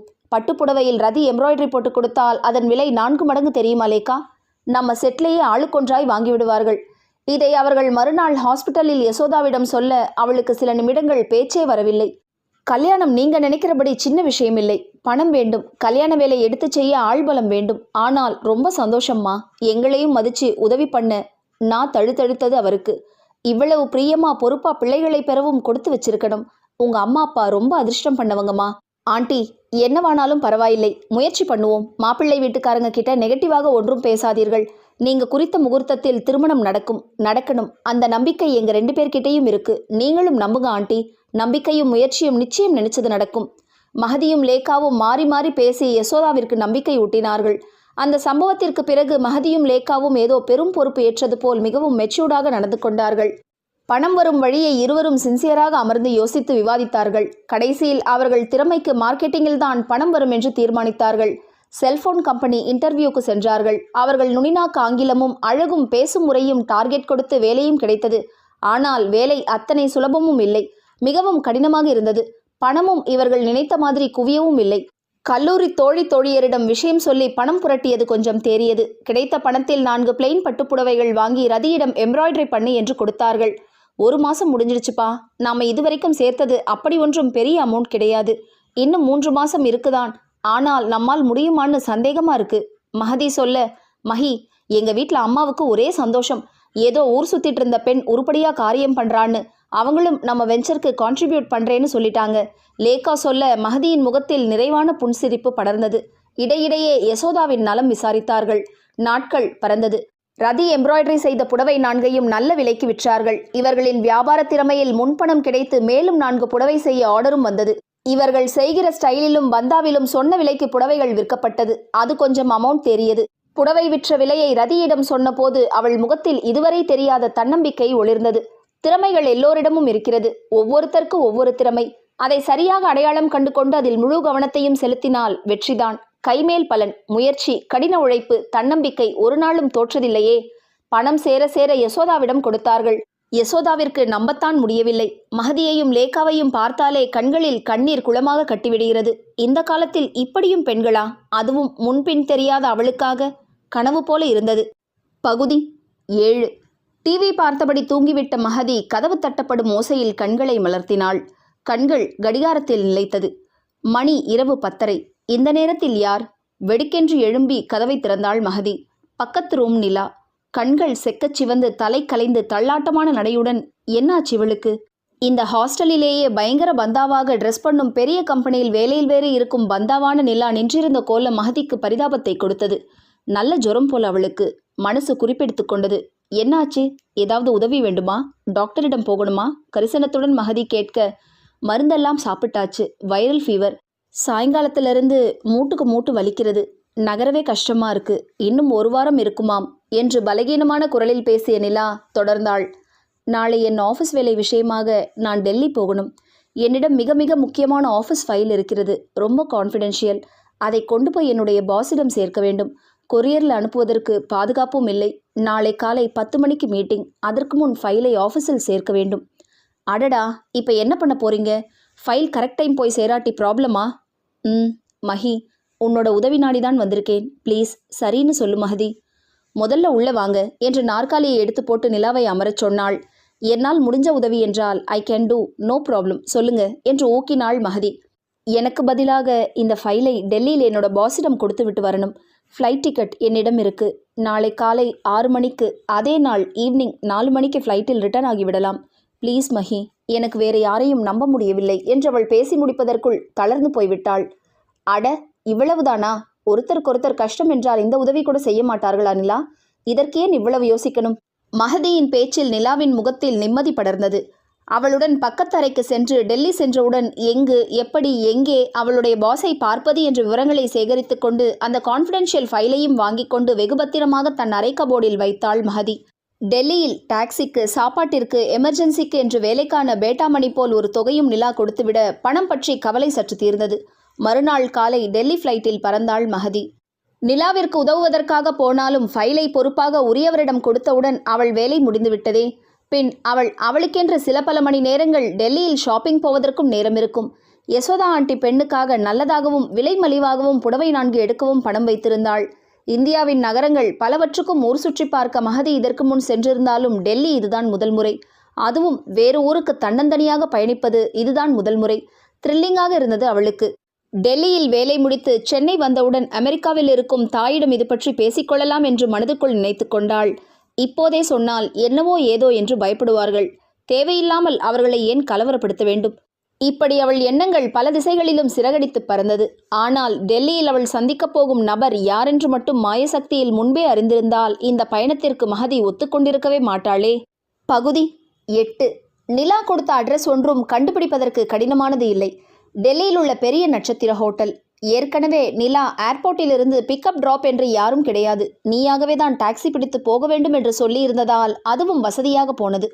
ப்ரீபெய்ட் டாக்ஸியில் ஹோட்டல் பெயரையும் அட்ரஸையும் சொன்னதும் சிரமமின்றி ஹோட்டலில் இறக்கிவிடப்பட்டாள். அதுதான் பாதுகாப்பு என்று நிலா பலமுறை சொல்லி அனுப்பினாள். ரிசப்ஷனில் போய் ரூம் நம்பரும் யுவன் என்று சந்திக்கப் போகும் நபரின் பெயரை சொன்னதும் இன்டர்காம் மூலம் பேசி அவனிடம் அனுமதி பெற்று அரை மணி நேரம் கழித்து போகச் சொன்னார். அதுவரை லாபியில் வெயிட் பண்ணுங்க என்று அழகாக பேசினாள் வரவேற்பு பெண். லாபியில் அமர்ந்து அங்கு விசேஷமாக வடிவமைக்கப்பட்ட பூ அலங்காரத்தை ரசித்து பார்த்தாள். பின் அலங்காரத்திற்காக வைக்கப்பட்டிருந்த கலைப்பொருட்களை வியந்து பார்த்தாள். கொள்ளை அழகு. நேரம் படுவேகமாக சென்றது. வரவேற்பு பெண் குறிப்பிட்ட நேரமும் நெருங்க அவள் சொன்னபடி 11ஆம் மாடியில் இருந்த அவன் அறைக்கு லிஃப்டில் சென்றாள். ரூமை தட்டி கமின் என்ற குரல் கேட்டவுடன் முகத்தில் மிதமான புன்னகையுடன் ஹலோ சார் என்று ஸ்டைலாக சொல்லியபடி நுழைந்தாள் மஹதி. நுழைந்தவளின் புன்னகை உதட்டிலேயே உறைந்து போனது. அவன் கடத்தப்பட்டவன் அங்கே உட்கார்ந்து தீவிரமாக லேப்டாப்பில் கண்களை ஓட்டிக் கொண்டிருந்தான். அவளின் அதிர்ச்சிக்கு வார்த்தைகளே இல்லை. இனி என்ன செய்வது என்று வேகமாக சிந்தித்தாள். அவன் வேலை மும்முரத்தில் நிமிர்ந்து அவளை பார்க்கவே இல்லை. வந்த சுவடே தெரியாமல் ஓடிவிடலாம் என்ற நினைப்புடன் பின்பக்கமாக ஓசையில்லாமல் காலை எட்டி போட்டு நகர சடார் என்று அவன் கண்கள் அவளை நோக்கி பாய்ந்தது. அவளை கண்டதும் இடுங்கி விரிந்த அவன் கண்கள் சொன்ன செய்தி அவளுக்கு சத்தியமாக புரியவில்லை. அவளை அடையாளம் கண்டு கொண்டானா இல்லையா என்று அவளால் கணிக்கவே முடியவில்லை. சில வினாடிகள் அதிர்ச்சியில் மலங்க மலங்க விழித்தவள் அந்த வினாடி அதிர்ச்சியிலிருந்து மீள மூளை இரட்டிப்பு சக்தியுடன் வேலை செய்தது. எங்க அப்பன் குதிரைக்குள் இல்லை என்பதைப் போல அதிர்ச்சியில் ஒன்றும் உளரவில்லையே என்று உள்ளூர சந்தோஷம் மேலிட்டது. பின்னே 3 மாதங்களுக்கு முன்பு பார்த்தது. அதுவும் அறையும் குறையுமாக பார்த்தது. பாதி நேரமும் முகமூடி வேறு அணிந்திருந்தாள். எங்கே ஞாபகம் இருக்க முடியும்? முடியவே முடியாது. கார் இடித்த அன்று தூரத்தில் நின்றான். அன்றும் நொடியில் பறந்து விட்டார்களே. சான்ஸே இல்லை. கண்டிப்பாக அவனுக்கு அவளை அடையாளம் தெரியாது என்று உள்மனது வாதிட்டது. அது தந்த தைரியத்துடன் சார், ஐ மஹதி, மிக முக்கியமான ஃபைல் உங்களிடம் சேர்த்து விடுமாறு மிஸ் நிலா சொன்னார்கள். அவர்களுக்கு உடல்நலக் குறைவால் வர முடியாது போயிற்று என்று ஃபைலை அவனிடம் நீட்டினாள். அவள் உள்மனது குழப்பங்களையும் பதட்டத்தையும் அவளின் முகம் கொஞ்சமும் காட்டவில்லை. கடவுளே, தன்னை அடையாளம் கண்டுபிடித்து விடக்கூடாது என்று உள்மனது மறுபடி உருப்போட்டது. இமைக்காது அவள் கண்களை ஊடுருவ பார்த்த அந்த வினாடி அவளுக்கு பல யுகமாகப்பட்டது. மார்பு படபடவென்று வேகமெடுத்தது. தொண்டையை கனைத்தபடி ஓ தட்ஸ் குட், நிலாவிடம் அந்த சின்சியாரிட்டி தான் எனக்கு பிடிக்கும், தேங்க்ஸ் ஃபார் யூ என்று கை நீட்ட மெல்ல நகர்ந்து அவன் அமர்ந்திருந்த சோஃபா அருகில் சென்று நீட்டி அவன் கையில் பவ்யமாக ஃபைலை கொடுத்தாள். உடனே அவன் ஃபைலை பிரித்து கண்களை அதில் பதிக்க மஹதியின் உள்ளம் சீட்டி அடித்தது. துடிக்க மறந்திருந்த இதயம் பலத்த நிம்மதியோடு சீராக துடிக்கத் தொடங்க கண்டுபிடிக்கவில்லை. அவன் அவளை கண்டு கொள்ளவில்லை. எத்தனை பெரிய நிம்மதி! சில நிமிடங்கள் அவள் மனம் பட்ட கஷ்டமும் அதற்கு அவசியம் துளிக்கூட கிடையாது என்று புரிந்த அபார நிம்மதியில் சந்தோஷத்தில் அவளுக்கு நடனமாட வேண்டும் போல கால்கள் பரபரத்தது. மென்டல் ரிலீஃபில் உதட்டோரம் சிரிப்பில் துடித்தது. அவனிடம் ஃபைலை கொடுத்தவுடன் வேலையும் முடிந்துவிட்டபடியால் can I take leave sir என்று மேலும் பவ்யமாக அவள் செல்வதற்கு அனுமதி கேட்க அவனோ என்று ஃபைலை ஆராய்ந்த கண்களை உயர்த்தாமல் சொல்ல ஆஹா, போக அனுமதியும் கொடுத்து விட்டானே. விடுவிக்கப்பட்ட நிம்மதியில் ஓட நினைத்த கால்களை அடக்கியபடி நிதானம் காட்டி திரும்பி வாயில் புறமாக நகர்ந்தாள் மகதி. ஆனால் திடீரென்று நிலாவை கடத்தி வைத்து இந்த ஃபைலை பிடுங்கி வரவில்லையே என்று பின்புறம் இருந்து வந்த அவனின் கம்பீரமான பிசிறு தட்டாத ஆண்மை குரல் கேட்க மகதியின் இதயம் துடிப்பதை சில நொடிகள் நிறுத்தியது. கால்கள் நிற்பதற்குரிய தெம்பை எழுந்தன. கண்டு கொண்டிருக்கிறான். கடவுளே! நெஞ்சை பிடித்துக்கொண்டு சரையலென திரும்பி கண்கள் விரிய பார்த்தாள். அவளின் அழகிய கண்கள் முழுவதும் பயம் வியாபித்திருந்தது. மகதிக்கு மட்டும் மாயமாய் மறைந்து போகும் சக்தி இருந்திருந்தால் உடனே மறைந்திருப்பாள். நெஞ்சு தன் கூட்டை உடைத்துக்கொண்டு விழுந்து விடுமோ என்று எண்ணும் அளவுக்கு குதித்தது. போச்சு, நன்றாக மாட்டிக்கொண்டேன். சாரி, தெரியாமல் செய்துவிட்டேன் என்று அன்றைய கடத்தல் வேலைக்கு மன்னிப்பு கேட்போமா? மன்னிப்பு கேட்கும்படியான காரியத்தையா பண்ணியிருக்கிறார்கள்? இந்த எதிர்பாராத சந்திப்பில் என்ன செய்ய என்று உள்ளூர உதைப்பாக இருந்தது. ஆனாலும் மனதை கடினப்பட்டு திடப்படுத்தினாள். அவள் அப்படி மன்னிப்பே கேட்கவில்லை என்றாலும் இவனால் அவளை என்ன செய்ய முடியும்? நடந்தது நடந்துவிட்டது. அவன் திருமணம் தடைபட வேண்டும் என்று விதி. அதை செயலாற்ற அந்த விதியால் விதிக்கப்பட்டவர்கள் அவளின் தோழர் தோழியர். இதில் அவளால் என்ன செய்ய முடியும்? இது அவன் வாங்கி வந்த வரம். மனம் கொஞ்சம் பித்து பிடித்து தாறுமாறாக சிந்திக்க தன்னை உலுக்கியபடி நடுங்கிய உதட்டை திறந்து ஐ எம் ரியலி சாரி என்று அன்றைய கடத்தலுக்கு சாரி சொல்ல வேறு எதை சொல்ல முடியும் அவளால்? அவன் கண்களில் சடக்கென்று தெரிந்த வர்ணஜாலங்களில் மகதி பயந்து போனாள். ஏற்கனவே குற்ற குறுகுறுப்பு. இப்போது தனி அறையில் அவனிடம் அகப்பட்டு கொண்டது வேறு அவளிடம் பீதியை கிளப்பியது. எவ்வளவு பணம் வாங்கினாய்? ஆண்கள் கைக்கூலிகளாய் அடியாட்களாய் இருந்ததை பார்த்திருக்கிறேன். ஆனால் பெண்கள் உலக வரலாற்றிலேயே முதல் முறையாக. சொல்லு, எவ்வளவு வாங்கினாய்? யாரிடம் வாங்கினாய்? ஏன்? எதற்காக? இப்போது நிலாவை என்ன செய்தாய்? தொடர்ந்து என்னை இன்னும் என்னவெல்லாம் செய்ய சொல்லி இருக்கிறார்கள். அவன் அவ்வளவு தீவிரமாக அவள் புறமாக நடந்து வந்து நின்று பெரும் பழியை அவள் மேல் சுமத்த தன்னை அவனிடம் விலக்கிவிடும் முயற்சியாக அவன் நினைப்பது போல் இது பெரிய திட்டமிட்ட சதியில்லை என்பதை, அவனை தவறுதலாக கடத்தியதை, தோழியின் காதலை வெற்றியடைய செய்வதாக மாப்பிள்ளையை கடத்த திட்டமிட்டதை, பெரும் தவறுதலாக 2 கல்யாண மண்டபம் உள்ள குழப்பத்தில் மாப்பிள்ளை என்று மாறி அவனை அடையாளம் கண்டு கொண்டதை, மாப்பிள்ளையை மாற்றி கடத்திவிட்டதை ஒன்றுவிடாமல் மன்னிப்பை கோரி அவள் தெளிவாக விளக்கமாக சொல்லச் சொல்ல அவன் கதை கேட்பது போல் சுவாரஸ்யமாக கேட்டுக்கொண்டிருந்தான். அவனின் ஒற்றை புருவம் வசீகரமாக ஏறி ஏறி இறங்கியது. அவள் சொன்னது எல்லாமே அவனுக்கு தெரிந்த விஷயம்தான். மயக்கம் தெளிந்தவுடன் ஆட்கள் அமைத்து 2 நாட்களில் மொத்த விவரத்தையும் அறிந்தவன். அந்த அரைகுறை மயக்க நிலையிலும் பாதி புரிந்த விஷயம். தவறு செய்தவர்கள் தண்டிக்கப்படாமல் இருந்ததே இல்லை. கூர்மையான அவன் வார்த்தைகளில் மகதிக்கு திக்கென்றிருந்தது. ஏற்கனவே குற்ற உணர்வு, அதிலும் இப்படி எதிர்பாராமல் வகையாய் அவனிடம் மாட்டிக்கொண்டது வேறு அவளை படபடக்க வைத்தது. இனி என்ன செய்ய போகிறான்? போலீஸில் சொல்வானா? பெரும் பணக்காரனை கடத்திய கடத்தல்காரர்கள் என்று இவர்களின் மொத்த குரூப்பும் நியூஸ் பேப்பரில் சிரிப்பாய் சிரிக்கப் போகிறார்களா? கோர்வையாக ஒன்றையுமே அவளால் சிந்திக்க முடியவில்லை. பகுதி 9. அதே சமயம் புயலைப் போல ஒருவன் உள்ளே நுழைந்து யுவனை நெஞ்சோடு கட்டி அணைத்தான். தஸ் புஸ் என்று ஆங்கிலத்தில் பிளந்து கட்டி கொண்டிருந்த புதியவன் just waiting to meet your wife என்று முடித்துவிட்டு அப்போதுதான் உணர்ந்தது போல் மகதியை மேலும் கீழுமாக ஆர்வமாக அவன் கண்கள் ஆராய்ந்தது. பின் முகம் முழுவதும் சந்தோஷமாக கங்க்ராச்சுலேஷன் என்று அவள் முன் கைகளை நீட்ட மகதி இது என்ன விளையாட்டு என்பது போல கால்களை பின்னுக்கு இழுத்தாள். உடனே புதியவன் புருவத்தை உயர்த்தி நண்பனை பார்க்க யுவனின் கண்களில் மின்னல் வெட்டியது போன்ற வெளிச்சம் மின்னியது. அவன் கண்களில் புரிந்து கொள்ள முடியாத விதமான பாவனையுடன் அவள் கொஞ்சம் ஷை டைப் என்றபடி அவளின் அருகில் நெருக்கமாக வந்து நின்று தோளில் கை போட்டு கொண்டு சொல்ல ஏற்கனவே அதிர்ச்சியில் இருந்தவளுக்கு அவனின் திடீர் செய்கையும் பேச்சும் மூளையை கலங்கடித்தது. ஆனாலும் தன்னிச்சை நிகழ்ச்சியாக அந்நிய ஆடவனின் தீண்டலில் அவள் கைகள் பட்டென்று அவனின் கையை தட்டிவிட்டு வாட் டு யூ திங்க் என்று கோபத்தில் குரல் கொடுத்தவளை கண்டும் காணாதது போல் வாடா, அவ ரெடியாகட்டும், நாம கீழே போய் ரிசப்ஷனில் அமர்ந்து பேசலாம். ஏற்கனவே மேடம் நல்ல மூடில் இல்லை, வா வா என்று நண்பனை இழுத்துக்கொண்டு அதே சமயம் அவளிடம் திரும்பி டோன்ட் டிஸ்டர்ப் கார்டு வெளியே தொங்க போட்டுட்டேன், அதான் எப்பவுமே கதவில் தொங்குதே டார்லிங் என்று சொல்லி அவளை பார்த்து கண்ணடித்த போதுதான் நிலைமையின் பயங்கரம் அவளுக்கு உரைத்தது. கதவையும் வெளியே நான் லாக் பண்ணிட்டு போறேன், நீ நிம்மதியாக ட்ரெஸ் சேஞ்ச் பண்ணு என்று கதவை படால் என்று அவள் பேசும் முன் இழுத்து சாத்திவிட்டு போனான். சாத்திய கதவை மகதி கண்கள் விரிய பார்த்தாள். குற்ற மனப்பான்மை காரணமாக வாயடைத்து நின்றவளுக்கு சுரணை வந்தது. சுரணையுடன் கூடவே நிகழ்காலமும் அவன் அவளை ரூமில் பூட்டி வைத்து விட்டு போனதும், நண்பனிடம் தன்னை பற்றி பேசிவிட்டு போனதும், அணைப்பது போல் நின்றதும் அனைத்தும் பயங்கரமாக உரைத்தது. சில நிமிடங்களில் நடந்த நிகழ்வுகளில் செய்வதறியாது திகைத்து போனாள். ஆஹா, அவள் நிலைமை வலையில் தானாக விழுந்த மானாக அல்லவா மாறிவிட்டது. அவள் தோழியருடன் செய்த காரியத்தின் வீரியம் அறிந்தவளாயிற்றே. செய்த தப்பிற்கு தண்டனை அனுபவிக்காமல் போக முடியுமா? ஆனால் தப்பு அவள் மட்டுமா செய்தாள்? 5 பேர் கூட்டாக நிகழ்த்திய சம்பவம் அல்லவா? ஆனால் மாட்டியது அவள் மட்டும்தானே? மன்னிப்பு கேட்டு முழு கதையும் தான் அவனிடம் சொல்லிவிட்டாளே. இப்பொழுது என்ன செய்ய போகிறாள்? நண்பனிடம் மகதியை தன்னுடைய மனைவி என்று அறிமுகப்படுத்தியது அவளுக்கு புரிந்தது. ஆனால் ஏன், எதற்காக இந்த மடத்தனம்? சரி, என்னவும் செய்து தொலைக்கிறான். முதலில் அவன் வருவதற்கு முன் இந்த இடத்தை விட்டு போக வேண்டும். மற்றவர்களுக்காக உதவி செய்தே மாட்டிக்கொள்கிறேன் என்று அவள் மனம் சலிக்காமல் இல்லை. முதலில் ரக்ஷிதாவிற்காக, இப்பொழுது நிலாவினால். அவளுக்கு ஜுரம், உடம்பு சரியில்லை என்றால் இவளுக்கு என்ன வந்தது? தான் உண்டு தன் வேலை உண்டு என்றிருந்தால் அவளுக்கு இந்த ஆபத்து நிகழ்ந்திருக்குமா? மனது தன் போக்கில் பலதையும் சிந்தித்துக் கொண்டிருந்தாலும் ரூமின் கதவை திறக்க முயற்சித்தாள் அவள். கதவின் லாக் முழு அளவில் வேலை செய்தது. 5 ஸ்டார் ஹோட்டல் லாக் பின் எப்படி இருக்கும்? மேலே என்ன செய்ய வேண்டும் என்று மூளை பரபரவென்று யோசித்தது. டூப் மாப்பிள்ளை எப்படிப்பட்டவன்? நல்லவனா கெட்டவனா என்று அவளுக்கு ஒன்றும் புரிப்படவில்லை. தனி அறையில் மனைவி என்று சொல்லி அடைத்து வைத்துவிட்டு போனவனை பற்றி நல்ல அபிப்பிராயம் ஒன்றும் அவள் மனதில் எழவில்லை. பால்கனியும் இல்லை. இருந்திருந்தால் பெட்ஷீட், துப்பட்டா என்று தொங்கிக் கொண்டாவது இறங்கியிருப்பாள்.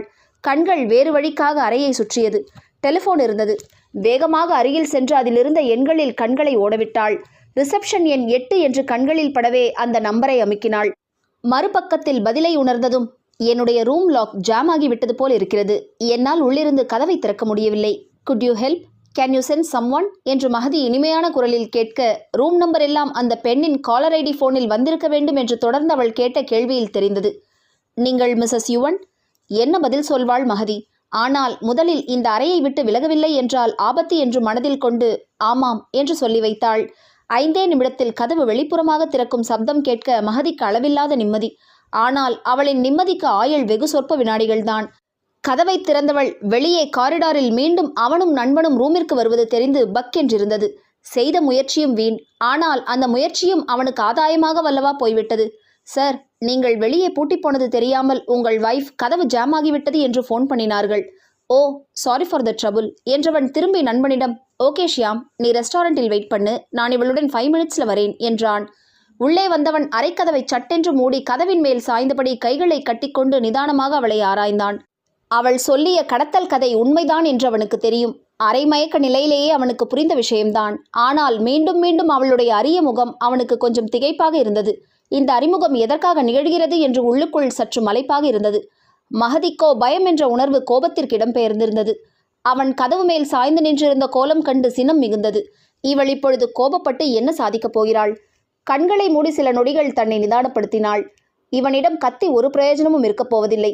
சொல்லப்போனால் அவனின் அருமை கல்யாணம் நின்று போனதின் காரணகர்த்தாவை கொன்றாலும் தகும் என்றுதான் நினைக்கத் தோன்றும். மீண்டும் ஒருவித குற்ற உணர்வு அவளுள் தலை தூக்கியது. ஒருவேளை அவன் அந்த பெண்ணை காதலித்திருந்தால்? பாவம்தான். கோப வார்த்தைகள் பேசத் துடித்த உதடு அடங்கி, சரி சொல்லுங்கள், இனி என்னை என்ன செய்வதாக உத்தேசம் என்று மெல்ல வார்த்தைகளை கோர்த்தாள். அவனுக்கு உதடு சிரிப்பில் துடித்தது. அவளின் நிதானம் அவனுக்கு பிடித்தது. அது மட்டுமா, அவளின் சின்ன சின்ன அசைவுகள், செய்கைகள், அந்த நிலையிலும் அவள் நின்றிருந்த அசாத்திய தைரியம். இவளை என்ன செய்ய? அதுவரையில் அவனுள் இந்த நினைவு ஒன்றும் செயலில் இல்லை. ஏதோ கொஞ்ச நேரம் அறையில் பூட்டி வைத்து பயம் காட்டிவிட்டு புத்தி புகட்டலாம் என்றுதான் நினைத்திருந்தான். இப்பொழுது அவளை கேட்க அவனுள் மின்னல் வெட்டியது. என் ஃப்ரெண்ட் என்று அவன் மேலே பேச எத்தனிக்க மகதி இடைமறித்தாள். பாருங்கள், நான் கல்யாணமாகாத பெண். இந்த மாதிரி உங்கள் நண்பரிடம் என்னை அறிமுகப்படுத்தியதால் என் எதிர்காலம் பாதிக்கும் என்று உங்களுக்கு தெரியாதா? என்னை கடத்திய போது என் எதிர்காலத்தை பற்றிய கவலை உனக்கிருந்ததா? புருவத்தை உயர்த்தியபடி அவன் கேட்க, அதுதான் கதை கதையாக உங்களிடம் சொல்லிவிட்டேனே.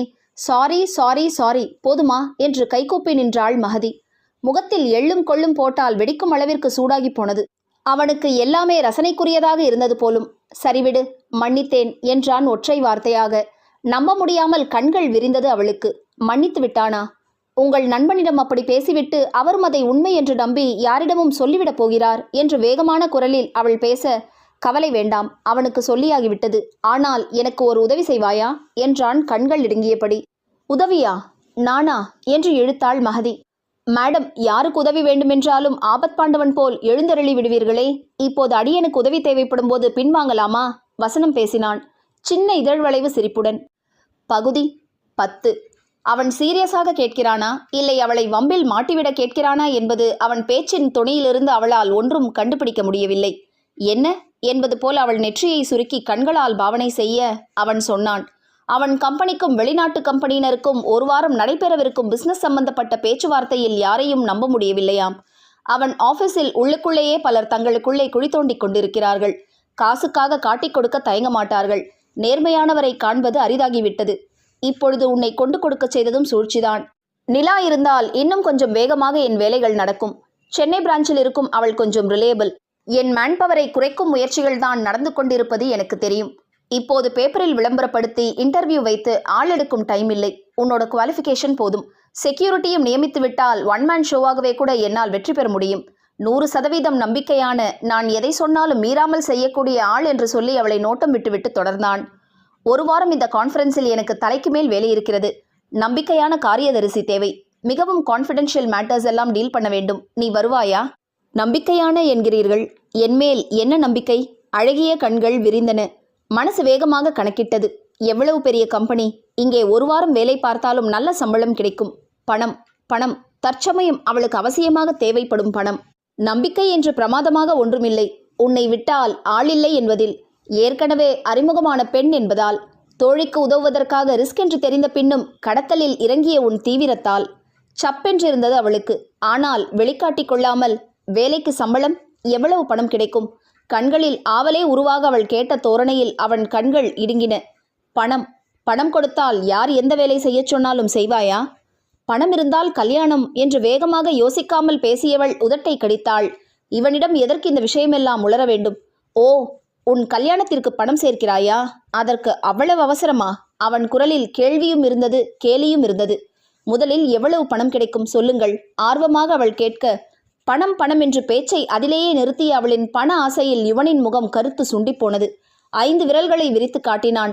5000 என்று அவள் முகம் வாட கேட்க, 50,000 போதுமா என்றான் அவன் புருவம் உயர. முகம் பூவாய் மலர்ந்தது அவளுக்கு.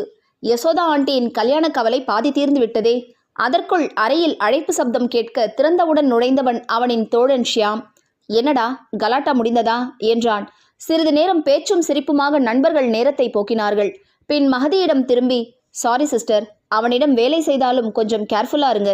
Very dangerous fellow. Then lunch ரெஸ்டாரண்டில் ஆர்டர் செய்துவிட்டேன். இன்னும் சில நிமிடங்களில் ரூமில் சர்வ் பண்ண வந்து விடுவார்கள் என்று சொல்லிவிட்டு வேறு கதை பேசத் தொடங்கினான். அறைக்குள்ளேயே பரிமாறப்பட்ட உணவு வெகு சுவையாக இருந்தது. பொரித்து கொண்டு வரப்பட்ட பெரிய லாப்ஸ்டர் அவளின் ஃபேவரட் உணவு. யுவன் சாப்பிடுகையில் நிறைய பேசினான். மகதி உண்மையில் அவனின் பேச்சு சாமர்த்தியத்தில் கவரப்பட்டாள். கூடவே சந்தேகமும். நிறைய வேலை என்கிறான், சிரிக்க சிரிக்க பேசுகிறான், பயங்கரமாக கதையடிக்கிறான். எல்லாம் பொய்யா? உணவு முடிந்தவுடன் பேச்சு தொடர்ந்தது. தங்களுள் ஒருத்தியாக அவளை இணைத்து கொண்டது வேறு ஒரே மலைப்பு அவளுக்கு. அம்மா அப்பாவிடம் பெர்மிஷன் கேட்க வேண்டுமா என்றான். செல்போனை காட்டி அம்மாவும் அப்பாவும் அக்காவின் பிரசவத்திற்கு அமெரிக்கா சென்றவர்கள் எப்பவும் தன் தொடர்பில் இருப்பதாக அறிவித்தாள். அவனுடைய பிசினஸை பற்றி சில குறிப்புகள் அடங்கிய புக்லெட்டை கொடுத்தான்.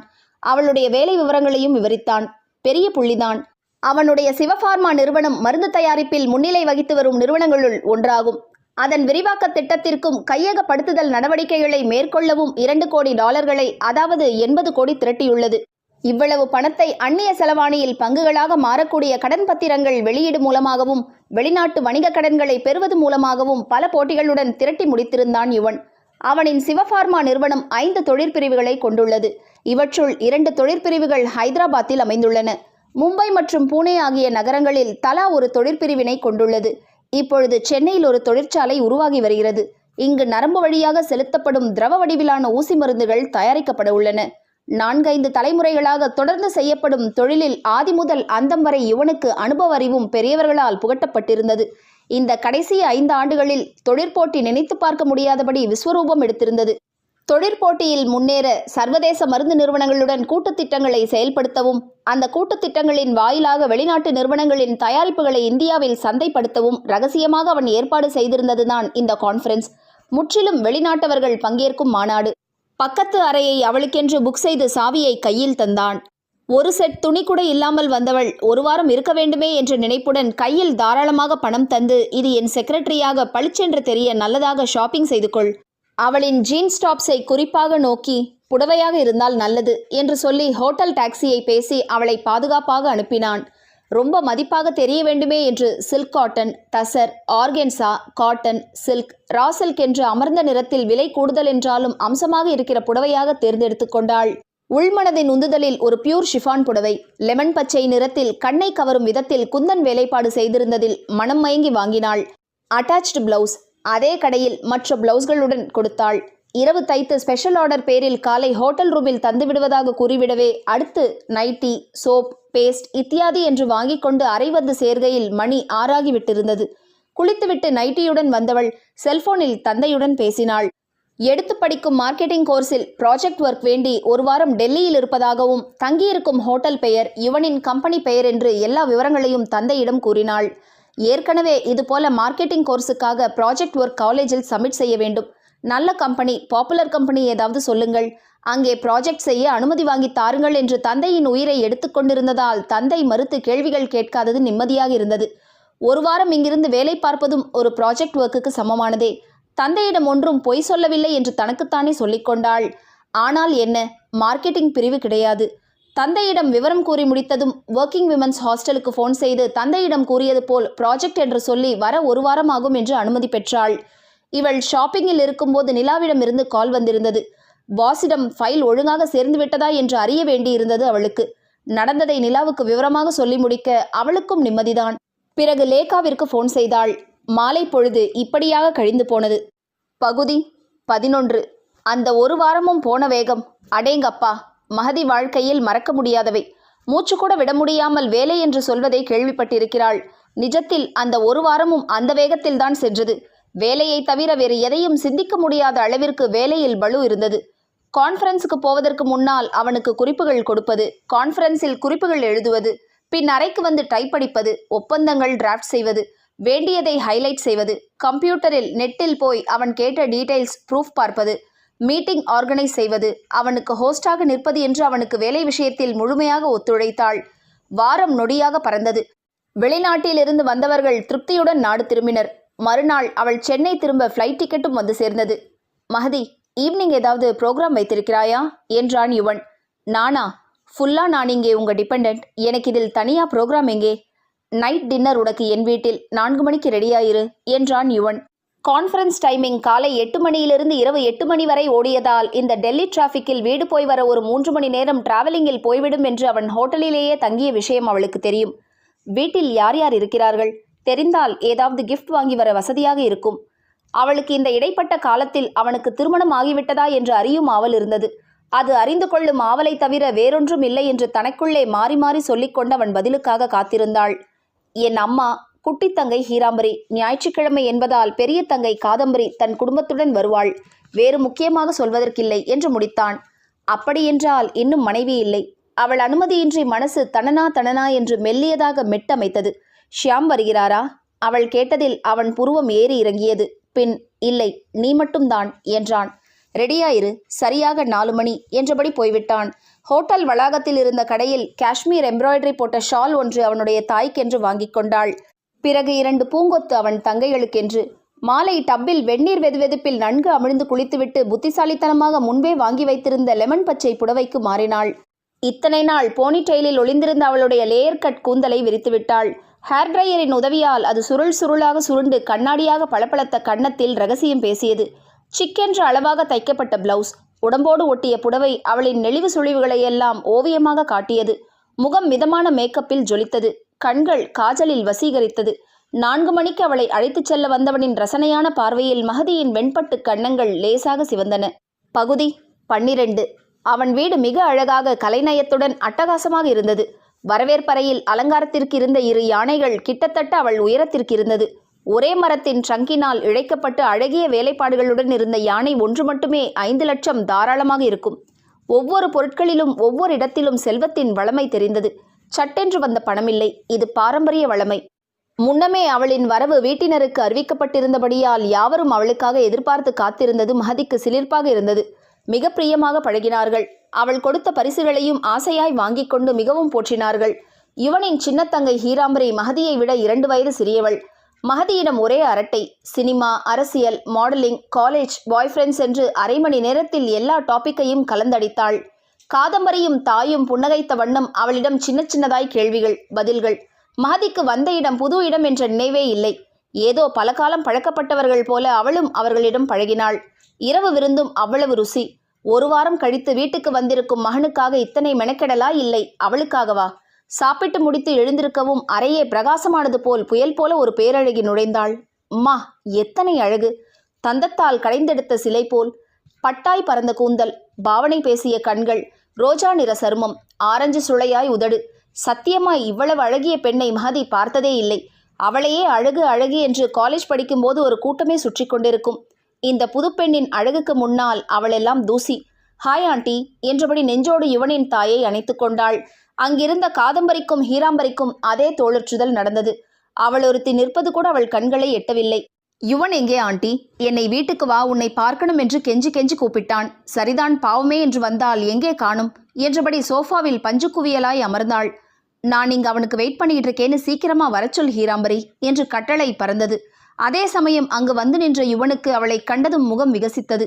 அவன் கண்களில் காதல் தெரிந்தது. அவர்கள் இருவரும் கைகளை கோர்த்து தோளை அணைக்க காதம்பரி மகதியிடம் பொரிந்து தள்ளினாள். வந்துவிட்டாள் ஆள்மயக்கி. கொஞ்ச நாள் அண்ணனை ஆட்டி வச்ச பிசாசு. இவ கதை ரொம்ப பெருசு. இவள் அண்ணனை படுத்துற பாட்டை அப்புறமாக சொல்றேன் மகதி.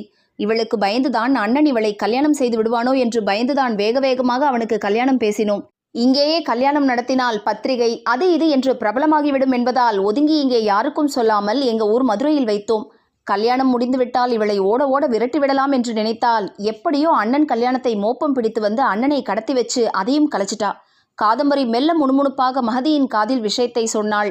அவள் பேச்சிலிருந்து அந்த ரூபியின் மேல் அவர்கள் குடும்பத்தினருக்கு இருந்த வெறுப்பு புரிந்தது. கூடவே இந்த கடத்தல் பழி இவள் மேலா விழுந்தது என்று சிரிப்பு வந்தது. எவ்வளவோ புத்திசாலித்தனமான அண்ணனுக்கு இதில் மட்டும் புத்தி மந்தம் என்று நினைக்கிறேன். பொதுவா பார்த்த மாத்திரத்தில் ஆட்களை எடை போட்டு விடுவான். ஆனால் இந்த காதல் வந்துவிட்டால் புத்தி புல்மேயத்தான் போய்விடும் போல. யுவனையும் ரூபியையும் ஒரு சேர காணப்பிடிக்காமல் குடும்பம் பக்கத்து அறைக்கு இடம் மாறியது. ஹீராம்பரி செல்போனில் பேசியபடி ஒதுங்க, துர்கா டெசர்ட் ரெடியானதா என்று பார்க்கிறேன் என்று கிச்சன் பக்கம் சென்றார். அண்ணன் உன்னை மாதிரி இல்லை. உன்னை பார்த்து மயங்கி இருக்கக்கூடாதா? அப்படி இருந்தால் எவ்வளவு சந்தோஷமாக இருக்கும் தெரியுமா என்று காதம்பரி வெகுளித்தனமாக படபடவென்று பேச அந்த குறிப்பு காட்டலில் மகதியின் நெஞ்சு படபடவென்று வேகமாக இயங்கியது. கண்களை இருட்டி கொண்டு வந்தது. ஆஹா, என்னை பார்த்து மயங்கி இருக்கக்கூடாதா என்ற எண்ணம் சடார் என்று அவளுள் பேரலையாக எழ மகதியின் முகம் சட்டென்று சூடாகி சிவந்து போயிற்று. அவள் எண்ணம் போன போக்கில் மகதி கலவரப்பட்டு போனாள். அவன் மேல் இது என்ன ஈடுபாடு? காதலா? இது அவள் எதிர்பாராதது, கனவிலும் நினைத்து பாராதது. காதல் மடமை இரண்டுக்கும் பெயரில் மட்டும்தான் வேற்றுமை என்பது எவ்வளவு உண்மை! இவ்வளவு முட்டாள்தனமாக அவளின் மனம் எப்படி எட்டாப்பழமான அவனை நாடுகிறது? எதிர்பாராத நேரத்தில் எதிர்பாராத கணத்தில் நேர்வதுதானே காதல். காதம்பரி அவளையே குறுகுறுவென்று பார்ப்பதைக் கண்டு மகதிக்கு தன் நிலையை எப்படி சமாளிப்பதென்றே புரியவில்லை. அவளின் நிலைமை மிகவும் பரிதாபகரமாக தோன்றியது. ஏக்கமாக நெஞ்சு விரியத் தொடங்க அந்த ஏக்கத்தை மறைக்க, நமக்கெல்லாம் அமெரிக்காவில் ஆள் ரெடியா இருக்காங்கப்பா என்று சொல்லி கலகலக்க பதிலுக்கு காதம்பரி பேசத் தொடங்கும் முன்பு இடைமறித்தது யுவனின் குரல். காதம்பரி, உன் மகன் தூக்கத்தில் எழுந்து உன்னை தேடி அழுகிறான். சமாளிக்க முடியவில்லையாம், கவனி என்று சொல்லியவன் தங்கை நகர்ந்ததும் மகதியின் மேல் பார்வையை பதித்தான்.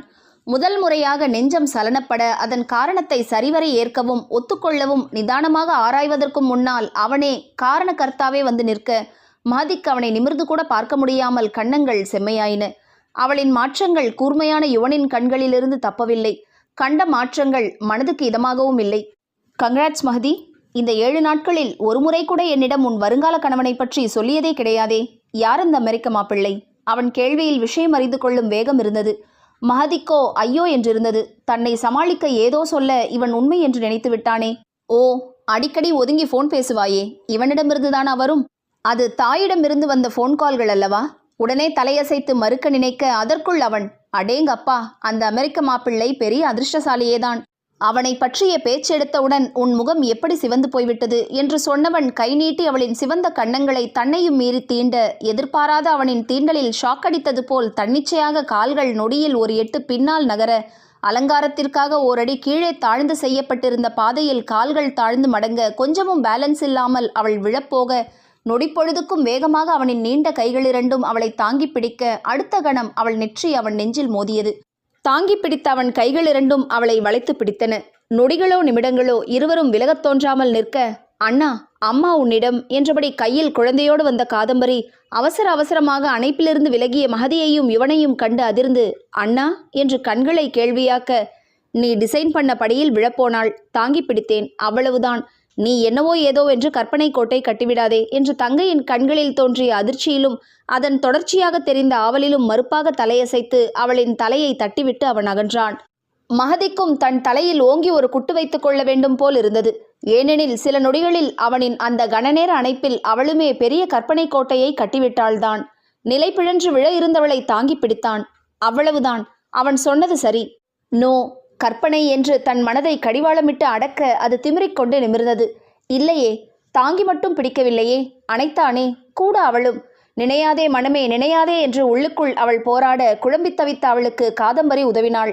2 அடுக்கால் கலைநயத்துடன் அமைக்கப்பட்டிருந்த வீட்டை சுற்றி காட்டினாள். அதுவும் மொட்டை மாடியில் 2 குட்டி போட்டிருந்த பக்கின நாய்க்குட்டியை கண்டு எல்லாமே மறந்து போனது அவளுக்கு.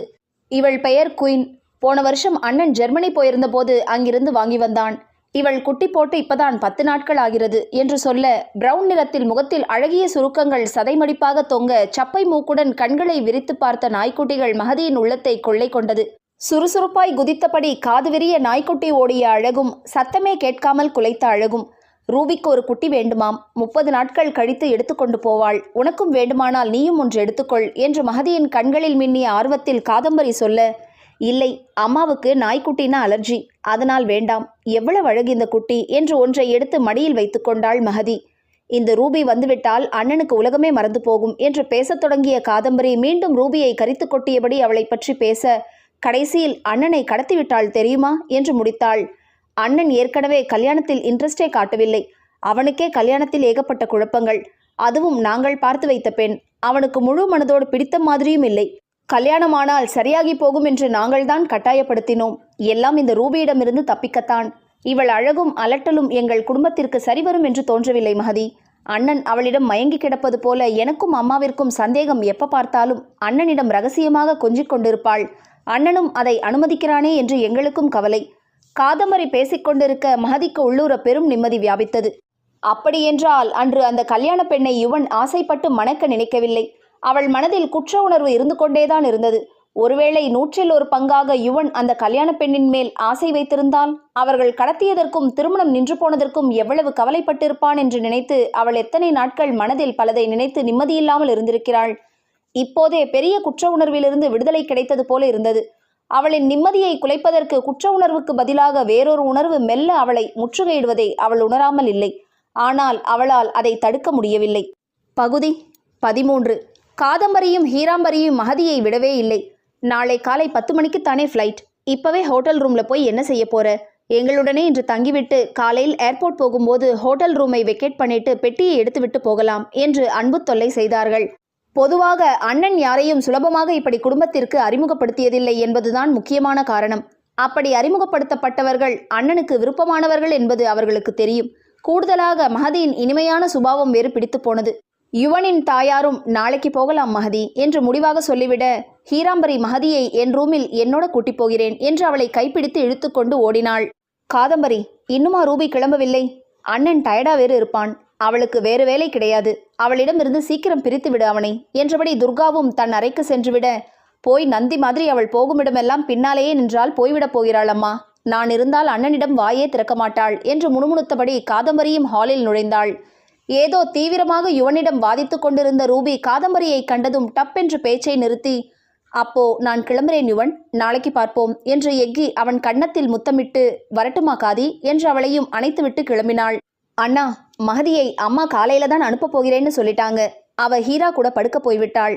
அத்தான் ஊரில் இல்லை. அதனால நானும் நாளைதான் வீட்டுக்கு போகிறேன். சரிதான், நானும் அப்படித்தான் நினைத்தேன் என்று யுவன் இணைந்து பேச, நல்ல பெண்ணாக தெரிகிறாள் மகதி. ரொம்ப நாள் பழக்கமானா? மெல்ல விஷயத்தை பிடுங்க காதம்பரி பேச, தங்கையின் கேள்வியின் நோக்கம் புரிந்த யுவன் ஒற்றை விரலால் பத்திரம் காட்டிவிட்டு குட் நைட் என்று ஒரே வார்த்தையில் தன் அறை நோக்கி நகர்ந்தான்.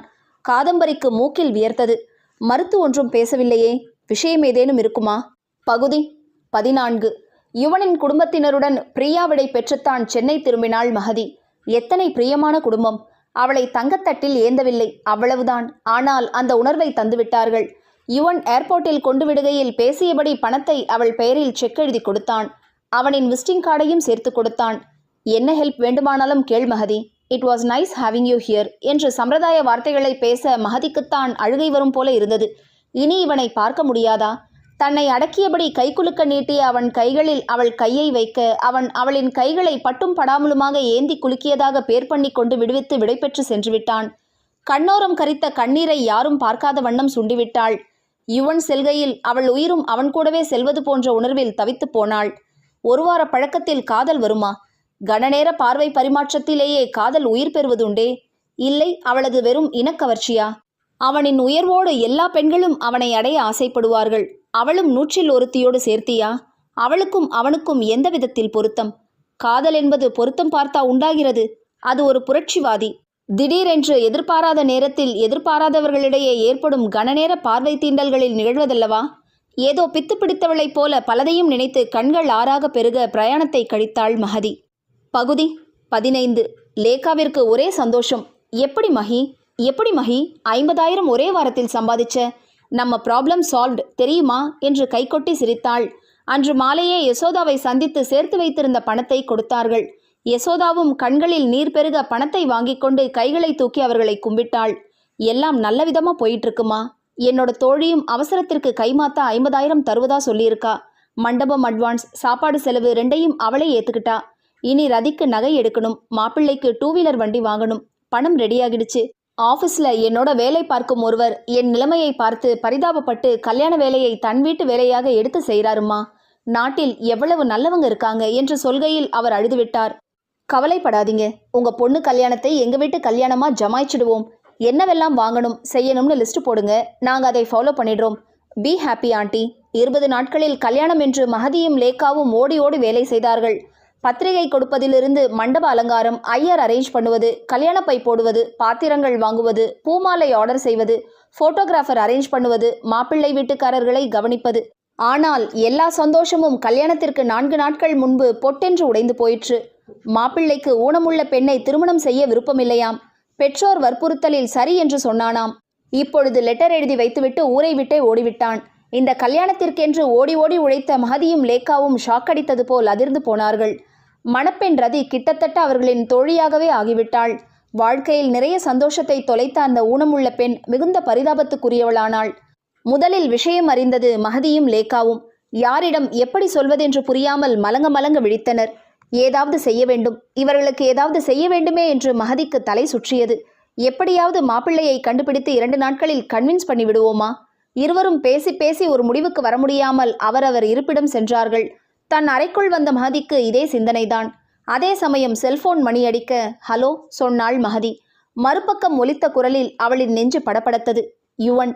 தடுமாறிய வார்த்தைகளை சரி செய்து எப்படி இருக்கீங்க, என்ன விஷயம் திடீரென்று என்று மஹதி கேள்விகளை கோர்க்க, சென்னை வந்தேன், ஹீராம்பரை உன்னிடம் கொடுக்க சொல்லி ஒரு பார்சலை கொடுத்தாள். நேரில் வருகிறாயா? காஃபி டே ஷாப்பில் மீட் பண்ணுவோம், இன்னும் அரை மணி நேரத்தில். ஓகே என்று அவளின் பதிலை எதிர்பாராமல் போனை வைத்துவிட்டான். சில நொடிகள் செல்போனையே பார்த்தாள் மஹதி. யுவன் நிஜமாகவே பேசினானா என்று ஆச்சரியமாகி போனது. வேக வேகமாக குளித்துவிட்டு ஜீன்ஸும் குர்தாவுமாக 10 நிமிடத்தில் ரெடியாகி வண்டியை எடுத்துக்கொண்டு பறந்தாள் மஹதி. யுவனை கண்டதும் மஹதியின் நெஞ்சம் வேக வேகமாக ஓடத் தொடங்கியது. இதன் பெயர் இனக்கவர்ச்சியா, காதலா என்று அவளுக்கு மேலும் குழப்பம் எழும்பியது. அவளை கண்டதும் அழகாக சிரித்தான். காஃபி ஆர்டர் செய்தான். அவளை பற்றி நிறைய விசாரித்தான். அம்மா அப்பா எப்பொழுது வருகிறார்கள் என்று கேட்டான். பதிலுக்கு அவளும் அவனின் வீட்டாரையும் கான்ஃபரன்ஸின் ரிசல்ட் பற்றியும் கேட்க காஃபி வந்தது. காஃபியின் அடர்த்தியான நுரையில் அழகான இலைகள் பிரிண்ட் செய்யப்பட்டது போல ஆர்ட் இருந்தது. மிக அழகாக இருந்தது. எல்லா காஃபியும் ஒரே ருசிதான். ஆனால் 5 ரூபாய் காஃபிக்கும் 100 ரூபாய் காஃபிக்கும் வித்தியாசம் இருக்க வேண்டுமல்லவா? நுரையிலேயே டிசைன். மனிதனின் ரசனையை என்னவென்று சொல்ல? மஹதி காஃபியை மெல்ல மெல்ல உறிஞ்ச அந்த டிசைனும் கூடவே கலைய. என்ன மஹதி, முகமெல்லாம் சோர்ந்து தெரிகிறது, என்ன விஷயம்? கண்கள் தெரித்து விடும் அளவிற்கு கண்களை விரித்தாள் அவள். அவளின் வாட்டத்தை காணும் அளவு அவளை கவனிக்கிறானா? இவனிடம் சொன்னால்தான் என்ன, மனபாரம் குறையாதா? மாப்பிள்ளையை தேட உதவ மாட்டானா? இல்லை வேறு ஐடியா ஏதும் சொல்ல மாட்டானா? சொன்னாள் எல்லாம். ஓ, அப்படியென்றால் பணம் சேர்த்தது உன் திருமணத்திற்காக இல்லையா? கண்கள் குறுகுறுக்க அவன் கேட்க, இவளொன்று சொன்னால் இவன் வேறு அல்லவா பேசுகிறான். மறுப்பாக தலையசைத்துவிட்டு அவள் அவனையே பார்க்க சில நொடிகள் அவனிடம் பேச்சில்லை. உண்மையில் உள்ளுக்குள் சிலிர்த்து போயிருந்தான். முன்னறிமுகமே இல்லாத குடும்பத்திற்கு பிரதிபலன் எதுவும் எதிர்பார்க்காமல் உதவவும் நல்ல மனம் வேண்டுமே. மஹதியின் நல்ல குணங்கள் அவனை அவள் புறம் பலமாகவே ஈர்த்தது. பிறகு தொண்டையை செருமி, மஹதி, எனக்கு தெரிந்த பையன் இங்கே நம் சென்னை கம்பெனியில் வேலை செய்கிறான். நல்ல சம்பளம். ஊனமுள்ள பெண்ணுக்கு வாழ்க்கை கொடுக்க வேண்டும் என்ற வைராகியத்துடன் இன்னும் திருமணமாகாமல் இருக்கிறான். அவனிடம் நான் பேசுகிறேன். எல்லாம் நல்லபடியாக நடந்தால் நீ சொன்ன அதே முகூர்த்தத்தில் மேரேஜ் பண்ணிவிடலாம். என்ன வேகமாக யோசிக்கிறான்? அவன் சொன்ன செய்தியில் நெஞ்சில் ஒட்டியிருந்த சோகமெல்லாம் பஞ்சாய் பறந்து போக நல்லபடியாக நடக்க வேண்டுமே என்று கடவுளை வேண்டத் தொடங்கினாள் அவள். பெண்ணை பற்றி மேலும் சில விவரங்கள் கேட்டான். போட்டோ இருக்கிறதா என்றான். பகுதி 16. பேசியபடி காஃபி ஷாப்பிலிருந்து வெளிவந்தார்கள். பார்க்கிங்கில் நின்றிருந்த காரின் வரவிற்காக அவன் சிறிது நேரம் நிற்க மஹதியும் கூட நின்று பேசினாள். அந்த சில நிமிடங்களில் எதிர்சாரியில் இருந்த ஒருவன் அவர்களை ஓவியமாக வரைந்தே விட்டான். இப்படிப்பட்ட பெரிய இடத்து ஆட்களை வரைந்து உடனே காட்டினால் அவர்கள் பிரமித்து ரசித்து அவன் கேட்ட பணம் கொடுத்து படத்தை வாங்கிக் கொள்வார்கள். அவர்களிடம் அனுமதி பெற்று படம் வரைவது என்றால் நேரமில்லை, இது என்ன நியூசன்ஸ் என்று உடனே மறுத்து விடுவார்கள். இது அந்த ஓவியனின் அனுபவம். ஓவியத்தை கண்டு மஹதிக்கு ஒரே பிரமிப்பு. எவ்வளவு அழகாக கோடுகளை வைத்து என்ன பிரமாதமாக வரைந்திருக்கிறான். ஐயோ, என் காதில் என்னோட எக்ஸ்ட்ரா ரிங்ஸ் தெரிகிறபடி எவ்வளவு நுணுக்கமாக கவனித்திருக்க வேண்டும் என்று மஹதி ரசித்துச் சொல்ல அவளின் ரசனையில் அவனின் கண்கள் கனிந்தன. பெயிண்டிங், ஆர்ட் எல்லாம் இன்ட்ரெஸ்ட் உண்டா மஹதி? கேள்வி பிறந்தது அவனிடம். ரொம்ப. பெயிண்டிங் பர்ஃபெக்ஷன் வராது, நல்லா ரசிப்பேன். மைக்கேல் ஆஞ்சலியோ பெயிண்டிங் பிடிக்கும். அப்புறம் நம்ம ஊர் மதுபண்ணி பெயிண்டிங், கலம்காரி, வரளி, பட்டச்சித்ரா என்று பழங்கால ஓவியங்கள் ரொம்ப பிடிக்கும். அதுவும் அந்த காலத்தில் ராமர் சீதா கல்யாண சமயத்தில் சீதா பிறந்து வளர்ந்த மதிலை ஊரின் எல்லா வீட்டின் சுவர் முழுக்க வரையப்பட்ட கலர்ஃபுல்லான இந்த மதுபண்ணி ஓவியம் ரொம்பவே என்னை கவர்ந்த பெயிண்டிங். உங்களுக்கு எப்படி? பெயிண்டிங்கில் ஏதாவது ஞானம் உண்டா? கேலியாக உதட்டை குவித்து மஹதி கேட்க அவன் பார்வை அவள் உதட்டில் இருந்ததை மஹதி கண்டு கொள்ளவில்லை. அவளின் கேள்வியில் அவன் உதடு ரகசியமான சிரிப்பில் விரிந்தது. அதே சமயம் அவன் கண்களில் ஏதேதோ ஜாலங்கள் தோன்றி அவளிடம் கேள்வி கேட்க மஹதி கலவரப்பட்டு போனாள். என்ன என்ன விஷயம்? என்னுடைய ஆர்ட் கேலரியில் நான் வரைந்த ஓவியங்கள் வைப்பதற்கே இடமில்லை. நீ என்னை பார்த்து ஓவிய ஞானம் பற்றி அவன் பேசியபடி சிரித்த சிரிப்பில், அதன் அழகில், கம்பீரத்தில், ஆண்மையில் தன்னை தொலைத்தாள். பிரமிப்பில் தொலைந்த சில நொடிகளில் தன்னை சமாளித்தாள். அவனுடைய பெயிண்டிங்ஸ் பார்ப்பதற்கு நெஞ்சு வெகுவாக ஆசைப்பட்டது. அவளை உணர்ந்தவன் போல, வாய்ப்பு கிடைக்கும்போது என்னுடைய பெயிண்டிங்கை காட்டுகிறேன் மஹதி. உனக்கு இவ்வளவு தூரம் கலையில் ஆர்வம் இருக்கும் என்று எண்ணவில்லை என்று சொல்ல, மீண்டும் அவனை சந்திக்க கடவுளே வாய்ப்பை கொடுத்துவிடு என்று வரம் கேட்கத் தொடங்கினாள். அது அவன் செய்த பெயிண்டிங்கை பார்ப்பதற்காக அல்ல, அவனையே உள்ளம் குளிர பார்ப்பதற்காக. இப்படிப்பட்ட சந்திப்புகளில்தானே அவள் வாழ்க்கையே அடங்கியிருக்கிறது. பகுதி 17. காஃபி டேயில் அவனை பார்த்த கணம் மஹதிக்கு எதற்காக அங்கே சென்றோம் என்றே நினைவில் இல்லை. அறைக்கு மீண்டும் வந்து உடைமாற்றும் பொழுது, அட, ஹீரா பார்சல் ஏதோ எனக்காக கொடுத்தனுப்பினாள் என்றானே, வாங்கிக் கொள்ளவில்லை. யோசித்து பார்த்ததில் அவன் அருகில், மேஜையில், ஷேரில் எங்கும் பார்த்த மாதிரி ஞாபகமில்லை. மறந்திருப்பானோ? மீண்டும் ஃபோன் பண்ணி எங்கே பார்சல் என்று கேட்க கொஞ்சம் கூச்சமாகவும் இருக்கவே அவனே அழைப்பான் என்று காத்திருந்தாள். மறுநாள் ஃபோன் செய்தான். ஆனால் பார்சல் விஷயத்தை பற்றி ஒன்றும் பேசவில்லை. மாப்பிள்ளை பையனை பற்றி பேசினான். அவனிடம் விஷயமெல்லாம் பேசியாகிவிட்டது. அவன் அப்பா, அம்மா, தம்பி எல்லாம் பெண் பார்க்க இன்னும் 1 மணி நேரத்தில் அந்த பெண் வீட்டிற்கு வருவார்கள். தேவையான ஏற்பாட்டை செய்துவிடு என்று பேசிவிட்டு வைத்துவிட்டான். உடனே லேகாவுக்கு இவள் ஃபோன் செய்ய இருவருமாக 1/2 மணி நேரத்தில் யசோதாவின் வீட்டில் இருந்தார்கள். ரதியை விரும்பி ஒரு மாப்பிள்ளை 1 காசு கூட வாங்காமல் மணக்க தயாராக இருப்பதாக அறிவித்தார்கள். ஓடிப்போன மாப்பிள்ளை விஷயத்தையும் மெதுவாக சொல்லி அடுத்த மாப்பிள்ளை தயாராக இருப்பதையும் கூடவே சொன்னதால் அதிர்ச்சியிலிருந்து தப்பித்தார்கள். இன்னும் 1/2 மணி நேரத்தில் மாப்பிள்ளை வீட்டுக்காரர்கள் வருவார்கள். ரதியை ரெடி பண்ணுவோம் என்று அவசரப்படுத்தினார்கள். பெண் பார்க்க மாப்பிள்ளை வீட்டில் மாருதி காரில் வந்தார்கள். படித்த குடும்பம், பார்வை, பேச்சு ஒன்றிலும் அலட்டல் இல்லை. மூச்சுக்கு 300 முறை சாரே சொல்லிட்டாங்க, இதுக்கு மேல வேற என்ன வேணும்? சார் சொன்னால் சரியாகத்தான் இருக்கும் என்று மாறி மாறி இவனை பற்றி மரியாதையாக பேசிக்கொண்டார்கள். அவன் வேலை பார்க்கும் ஆஃபீஸ் அட்ரஸ், இடத்தின் முகவரி, உறவினர்களின் வீட்டு அட்ரஸ், சொத்து, இருப்பு, சம்பளம் எல்லாம் சொன்னார்கள். பெண் கொடுக்க போகிறீர்கள், முடிந்த அளவு நன்றாக விசாரித்துக் கொள்ளுங்கள் என்று பெருந்தன்மையாக பேசினார்கள். யசோதாவிற்கு மகளின் அதிர்ஷ்டத்தை கண்டு வாயடைத்து போனது. நிச்சயித்திருந்த நாள் திருமணம் நடந்தது. ரதி முகத்தில் அழுகையும் சிரிப்பும் கலந்து மஹதி லேகாவின் காலில் விழுந்து சேவித்தாள். எல்லாம் உன் பக்கத்து ரூம் நிலாவினால் நடந்தது. அவளுக்குத்தான் தேங்க்ஸ் சொல்லணும். இல்லாவிட்டால் அந்த பெரிய மனிதன் அறிமுகம் நமக்கெப்படி கிடைக்கும்? சூப்பர் மஹி என்று லேகா சொல்ல, மஹதி, யுவன் அவர்கள் திட்டம் போட்டு சொதப்பின கடத்தல் மாப்பிள்ளை என்ற விஷயத்தை லேகாவிடம் சொல்ல தயங்கினாள். ரதிராஜன் கல்யாணத்திற்கு அவரும் வருவார் என்று எதிர்பார்த்தேன் மஹி. இருந்தால் இன்னும் நன்றாக இருந்திருக்கும். அதை விடு. யசோ ஆண்டிக்கு 10 வயசு குறைஞ்சது மாதிரி முகம் எவ்வளவு பிரகாசிச்சது தெரியுமா என்று மஹதி சொல்ல, எங்க அம்மா அப்பாவுக்கு என்ன சந்தோஷம் தெரியுமா? பொண்ணுக்கு பொறுப்பு வந்துடுச்சுன்னு. எப்படின்னு ஒரே மலைப்பு. அதுவும் யசோதா ஆண்டி அவங்க கையை பிடிச்சு கண் கலங்கிட்டாங்களாம். நம்ம 2 பேரும் இல்லாட்டி இந்த ஜென்மத்தில் அவங்க பொண்ணுக்கு கல்யாணம் நடந்திருக்காதுன்னு என்று லேகா சொல்ல, அப்போ வீட்டில் உனக்கு ராஜ மரியாதைன்னு சொல்லு. இல்லப்பா, ராணி மரியாதை. கண் சிமிட்டு சிரித்தாள். நாட்கள் பல சென்றன. அம்மா அப்பாவை மனம் தேடத் தொடங்கியது. வாழ்க்கையில் சுவாரஸ்யம் குறைந்தது போல் இருந்தது. ரதியின் திருமணம் என்று கொஞ்ச நாட்கள் ஜெட் வேகத்தில் போன நாட்கள். அதன் பிறகு நகரவே இல்லை. இடையில் இருமுறை ஹீராம்பரி ஃபோன் செய்தாள். காதம்பரியும் ஹலோ சொன்னாள். டெல்லி வந்து ஒரு வாரம் அவர்களுடன் தங்கும்படி அழைப்பு விடுத்தாள். ஆனால் சம்பந்தப்பட்டவன் சீனில் வரவே இல்லை. பகுதி 18. கடைசியில் அமெரிக்கா விசா முடிந்துவிட்டது என்று தாயும் தந்தையும் சென்னை திரும்ப மகதிக்கு அப்பாடா என்றிருந்தது. வந்ததிலிருந்து இரட்டையர்களின் புராணம்தான். குழந்தைகள் கண்ணுக்குள்ளேயே இருந்தார்கள். மகதி ஏற்கனவே இமெயிலில் இரட்டையர்கள் போட்டோவை பார்த்திருந்தாள். டிவி விளம்பர படங்களில் பார்த்த குழந்தைகள் போல அவ்வளவு அழகு. நேரில் பார்த்து கொஞ்ச அவளுக்கு கழுத்து வரை ஆசை நிரம்பியது. இப்போ மாப்பிள்ளையோட அம்மா அங்கே வந்திருக்காங்க. அதனால் குழந்தைகளை பார்க்க ஹரிணி சிரமப்பட மாட்டா. விசா கிடைக்க எவ்வளவு கஷ்டமா இருக்குப்பா என்ற தாயார் மூத்த மகளின் நினைவாகவே இருந்தார். ஆனால் மகதி அமெரிக்காவில் மாப்பிள்ளை ரெடியாக இருக்கிறது என்று எந்த வாய் முகூர்த்தத்தில் சொன்னாலோ அது நடந்துவிட்டது. அங்கே உன் அக்காவின் பக்கத்து ஃப்ளாட்டில் ஒரு பையன். அடா எவ்வளவு ஹேண்ட்ஸம் தெரியுமா? உனக்கும் அவனுக்கும் ஜோடி பொருத்தம் அப்படி இருக்கும். ஹேண்ட்ஸம் விடு, வெரி இன்டெலிஜென்ட். சுத்தி வளைத்து பார்த்தால் நம்ம தூரத்து சொந்தம் வேறு. குணம் தங்கம். அங்கே எங்களுக்கு எப்படி ஹெல்ப் பண்ணினான் தெரியுமா? உன் போட்டோவை பார்த்து அவனுக்கு ரொம்ப விருப்பம். அடுத்த வாரம் இந்தியா வராப்ல. கடவுள் அருளால் நீயும் அக்காவும் பக்கத்திலே இருக்க போறீங்க என்று தாயும் தந்தையும் மாறி மாறி பேச திகைத்தாள் மகதி. முடிவே பண்ணிட்டீங்களாப்பா? அவள் பேசுகையில் சப்தமே எழவில்லை. ஆமாம்டா, இதைவிட நல்ல சம்பந்தம் கிடைக்கிறது கஷ்டம். உனக்கு எல்லா விதத்திலையும் இணை. எங்களுக்கு ரொம்ப பிடிச்சிட்டுது. என்ன சொல்லி மறுப்பாள்? யுவனின் மேல் இருந்தது காதலா இனக்கவர்ச்சியா என்ற பெரிய கேள்வி அவளின் கல்யாண பேச்சு தொடங்கிய மாத்திரத்தில் ஐயம் திரிபட புரிந்து போயிற்று.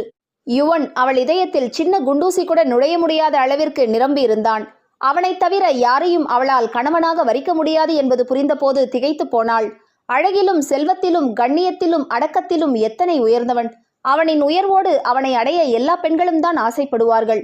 இதில் அவள் என்ன சிறப்பு? அவள் அறிந்தே அவனையே சுற்றி கொண்டு ரூபியை யுவன் காதலிக்கிறானா? இந்த கேள்வி மிகப்பெரியதாக அவளுள் எழுந்தது. விடை கிடைக்காமல் தலை வெடித்து சிதறிவிடும் போல் வலித்தது. காதல் ஓர் உந்து சக்தியை கொண்டது.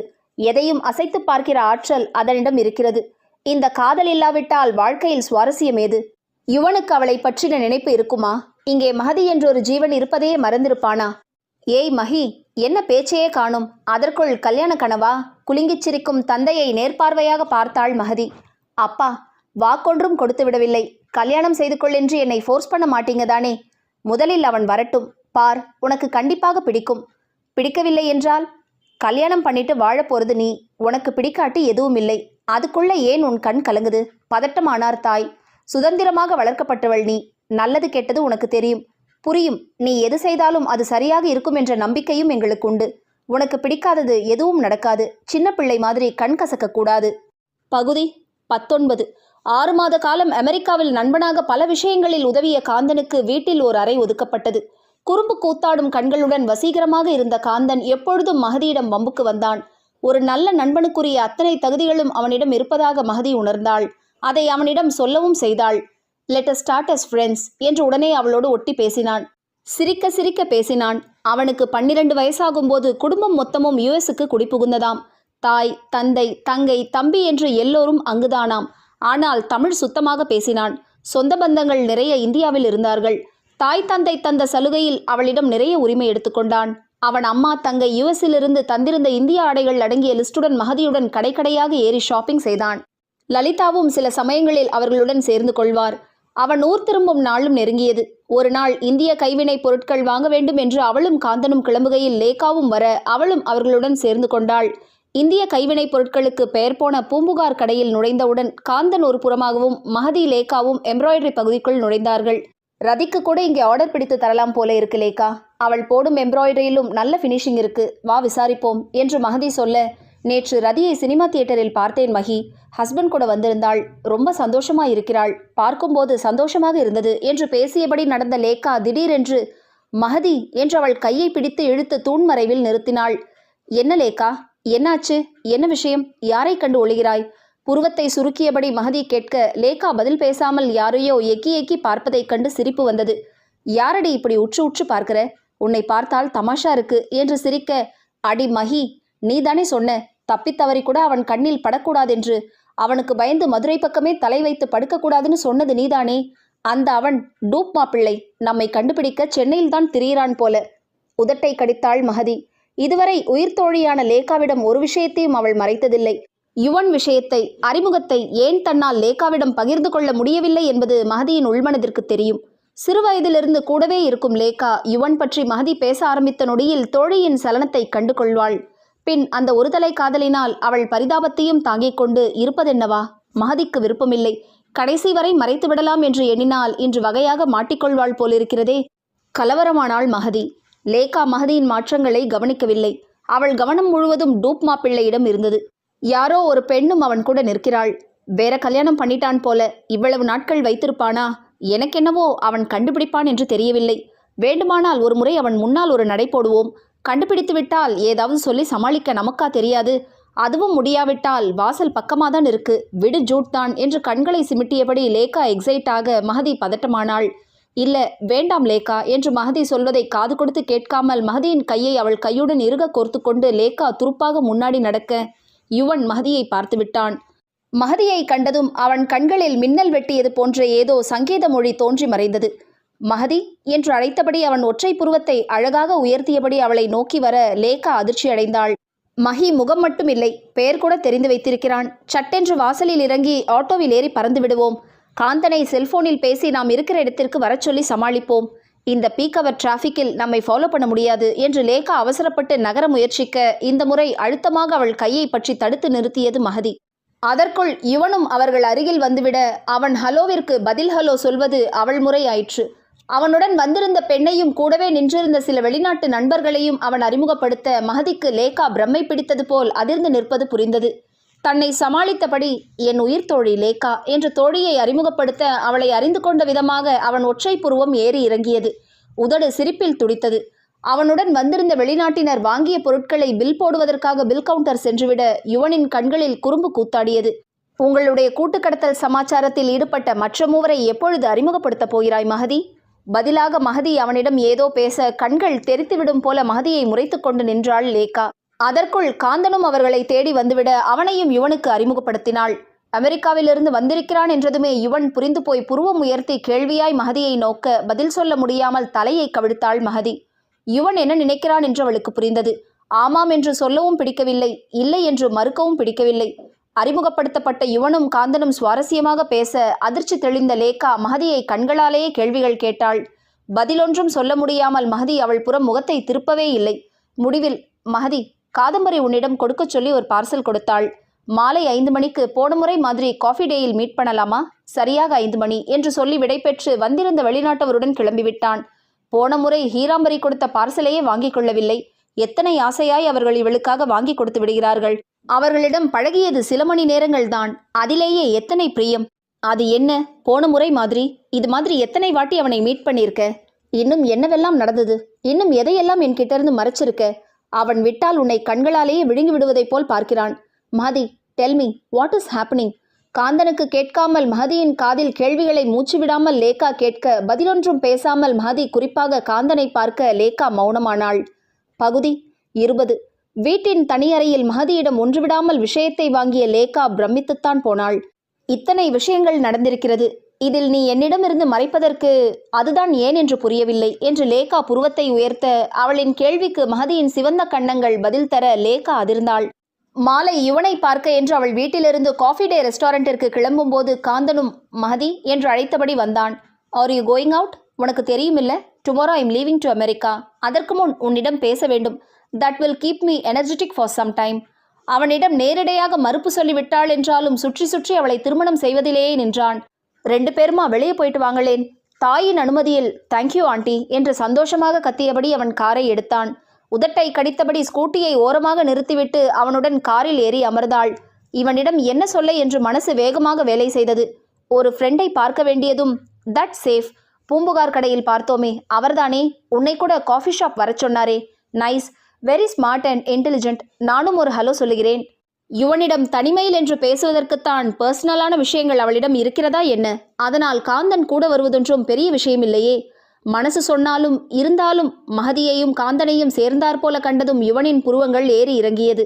ஹாய் காந்தன் என்று இவனும் ஹலோ யுவன் என்று அவனும் உடனேயே நட்புறவாடினார்கள். சில நிமிடங்கள் வேறு பேச்சில் கழிந்தது. அடுத்த முறை இந்தியா வருவதென்றால் அது என் கல்யாணத்திற்குத்தான் என்று யுவனின் கேள்விக்கு காந்தன் சொல்ல யுவனின் லேசர் பார்வை மஹதியை ஊடுருவியது. அவன் பார்வையில் தெரிந்த சலனத்தின் அர்த்தம் மஹதிக்கு புரியவில்லை. ஆனால் அவன் கண்கள் மஹதியிடம் ஏதோ மிரட்டியது போன்ற உணர்வை அவளுக்கு தந்தது. உங்க மேரேஜ் எப்போ என்று காந்தனிடம் மகதியை பார்த்தபடியே கேட்க காந்தனுக்கு முகத்தில் ஒளிவட்டம் தெரிந்தது. கூடிய சீக்கிரம் என்றுவிட்டு மகதியிடம் கண்ணடிக்க மகதி வேறெங்கோ பார்த்தாள். காந்தன் பேசியது அவளுக்கு சுத்தமாக பிடிக்கவில்லை. இருந்திருந்து அதுவும் இந்த யுவனிடம் போய். அதற்குள் 4 டேபிள் தள்ளி காந்தனுடைய உறவினர்கள் யாரோ இருக்க அவன் எக்ஸ்கியூஸ் மீ என்று நகர, அடிக்கடி சென்னை வருவீர்களா? மகதி காந்தன் பேசிய பேச்சிலிருந்து கவனத்தை திசை திருப்ப கேள்வி கேட்க சில நொடிகள் அவன் கண்கள் அவளிடம் நிலைத்தது. பின் தொண்டையை செருமியபடி, என் சென்னை தொழிற்சாலை வேலைகள் கிட்டத்தட்ட முடிவடைகிற நிலையில் வந்துவிட்டது. தொழிற்சாலை இன்னாகுரேஷன் வேலைதான் முதலில் இருக்கும் என்று நினைத்தேன். ஆனால் அதற்கு முன் வீட்டில் திருமணம். அவனை பேசி முடிக்க விடவில்லை அவள். அவளின் இதயம் கசங்கி போனது. அந்த கசங்களின் வேகத்தோடு, ஏன் கல்யாணம் உங்களுக்கா கேட்டு அவன் பதிலுக்காக காத்திருந்த சில பல நொடிகள் அவள் நெஞ்சம் வேலை செய்வதை நிறுத்தியிருந்தது. அவன் பார்வை லேசர் கூர்மையுடன் அவளை மீண்டும் துளைக்க அவள் அதன் அர்த்தம் புரியாமல் இமைத்தாழ்த்தினாள். நான் காதலிக்கும் பெண் வேறொருத்தரை மணந்தால் நான் அவளை மறந்து வேறு பெண்ணை நாடிவிட வேண்டும் என்று எந்த வேதம் சொல்கிறது? அழுத்தமான அவன் குரலில். முகத்தில் அறை வாங்கியது போல் இருந்தது அவளுக்கு. அவன் வாய்வழி அவன் ஒரு பெண்ணை நேசிக்கிறான் என்று கேட்டது அவளை இம்சித்தது. வேறொரு பெண்ணை நேசிக்கும் அவனை அவள் உயிராக நேசிக்கிறாள் என்பது பெரிய வேதனையாக இருந்தது. எந்த முட்டாள் பெண் இவனை விடுத்து வேறொருவனை நாடினாள்? ரூபி? இல்லையே, இவனிடத்தில் அவளும் பைத்தியமாக கிடந்தது மாதிரிதானே இருந்தது. இங்கே யுவன் மனதிலோ காந்தன் கல்யாணம் என்று மகதியை சுட்டிக்காட்டி பேசியது யுவனை கடினமாக தாக்கியது. அவன் மனதில் மகதி இருக்க அவள் வேறொருவனை மணக்கப் போகிறாள் என்ற பேச்சு அவனை இறுக வைத்தது. அமெரிக்க மாப்பிள்ளை என்று மகதி முன்பே கூறியிருந்த போதும் மகதியின் செய்கைகள் பல மெல்ல மெல்ல தன்னால் அவள் ஈர்க்கப்படும் அறிகுறிகள் தெரிந்ததால் எப்படியும் அவள் மனம் தானாக அவன் மேல் படரும் என்று நம்பியிருந்தான்.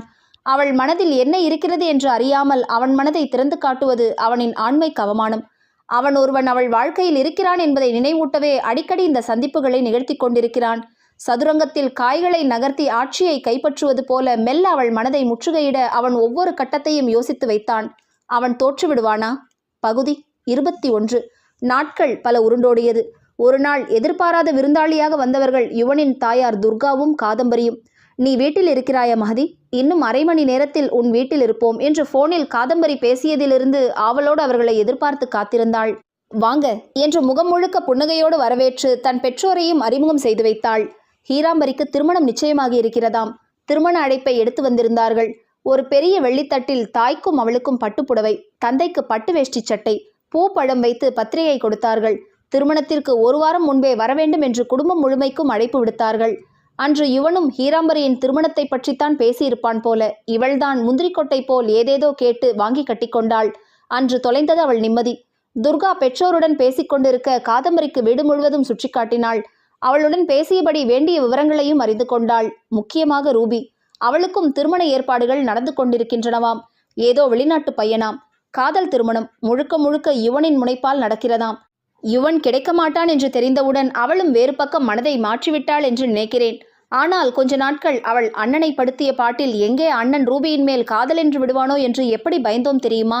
இந்த ரூபியால் எங்கள் குடும்பத்திலேயே முதன்முறையாக ஒரு இங்கிலீஷ்காரன் மருமகனாக நுழைகிறான். மாமா முற்றிலும் எதிர்ப்பு. யுவன் அண்ணா பேசி பேசி மாமாவை கரைத்து விட்டான்.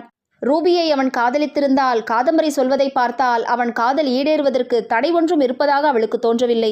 ஆனால் அன்று காஃபி டேயில் நடந்த பேச்சை நினைத்தபோது அன்று சொன்னானே, தான் காதலித்த பெண் வேறொருவரை மணந்தால் நானும் உடனே வேறொருத்தியை நாட வேண்டும் என்று எந்த சாஸ்திரத்தில் சொல்கிறது என்று. அப்போது அவன் காதலித்த பெண் ரூபி என்றல்லவா முடிவு வருகிறது. அவளையே நினைத்து கொண்டு வேறு மனம் செய்யவும் மாட்டானா? காதல் படுத்தும் பாட்டை நினைத்து அவளுக்கு விசித்திரமாக இருந்தது.